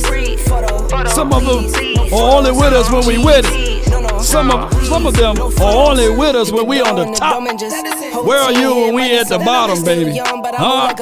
I'm awake, how you? Shout out to you, Mary. I'm just warming up away. Come on. Oh, producer saw the numbers one. Different colors in my baggy. Shout out to you, Todd Sutton. Appreciate you. Wanna get you a ring and you Shout out to you, Richard. Wanna get you new things with your pockets dull. Run it up. I used Verde, to be quiet and appreciate hella you. low. Now I'm Shout out to flipping you. from Shout a out to buzz. Cowboys They hating and jealousy. My Experience. mama telling me, Let's count up your continue to blessings and run grind it and up. shine, baby. Nowadays, nothing really excites Yo. me. Only one of me and nobody's like me. Phone ringing and I tell him it's I got wifey on bling and she freeze. Photo. Please. No photos. No. Jeez. No. Please. No photos. I keep giving game away. Law. I put game on layaway. Nation. I got paid to play today. I get paid to stay away. I get paid on rainy days. Come on. I might make it rain today. I got paid off pain today. Thought it'd take the pain away. In my own lane, finger roll. Shout I out would to never you, sell my only Greg soul. Berry. Heard your whole team was for sale. Heard it's on the market for the Mary, low. appreciate Who the you. We realest love him, you, I never Mary. know. All the Shout second out you to you, gon' play a TA. role. Give you the world Cowboys. when they We sign love you up. too. Dry you out and then they line you up. Now you're looking hungry, ribs are touching. Oh, I feel like going up Now for you're all another 3 on live hours. acting surprised, but you was fooled. Boy, get out the way, it's been a day, now you're old news. Now you got the pen and pad, you're trying to take my moves. Nowadays, nothing really excites me. Only one of me and nobody's like me. Phone ringing and I tell him it's I got wifey on bling and she freeze. Photo. Please. No photos. No. Come on. Kennedy Grant. Please. No photos. Shout out to you, man. Roll Tide. I see you, Davis.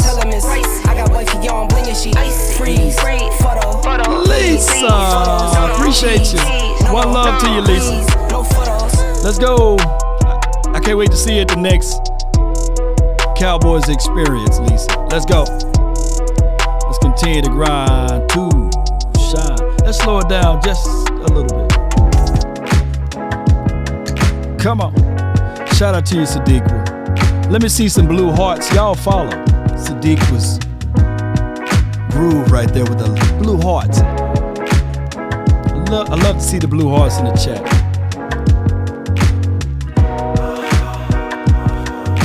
This the dance that Lisa said she liked to do. Take a drag of my cigarette, breathe me out, breathe you in, yeah. Take a bite of my burger, babe, save the last bite for you. And you. For you. Let's go. Don't let the street lights hit you all alone. Come on. You know it's dangerous to go alone. Don't let the street lights. Perry Lock in the house, baby. Can I be your player too? I'll follow wherever you go, whatever you do. Player too.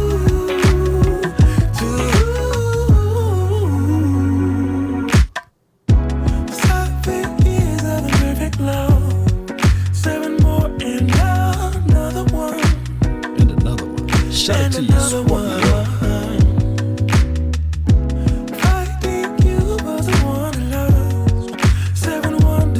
You're listening to the soft souls of Law Nation's Melody. Don't let the street lights hit you all alone. If I offended anyone, charge it to my head, not my heart. And it was all a joke. Don't let the street with the Jada. I'm not calling him a how we heard. We the underdogs, baby. Be sure to check out that. Just posted in the chat. The underdog users will receive a deposit matching up to $100. Click here. If a paper crane can fly, then forever Use promo code LAW. So far, so far. If a paper crane can fly, then forever doesn't feel that far. So far, so far. Remember, if a paper you're crane listening can to fly, nothing but fly on, the fly on, best. fly on, fly on, fly on. Oh, you think darkness is your ally?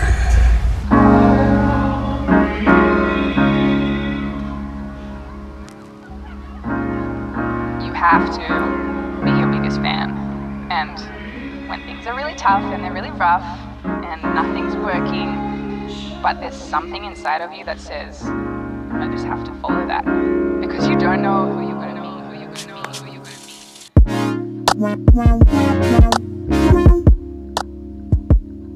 What can you say about your defense? Let's start there.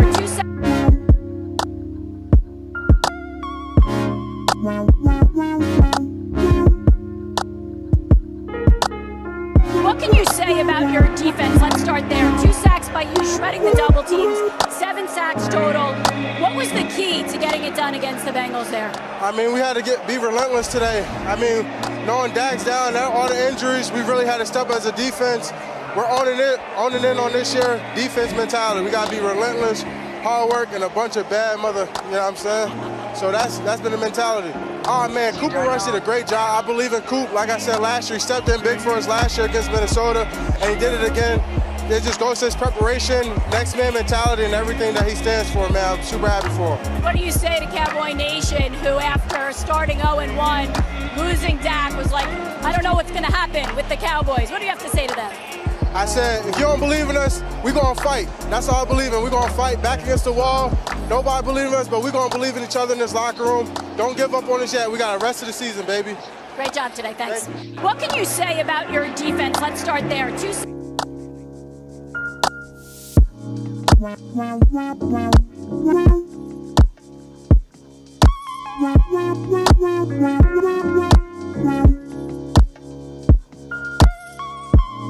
Wow.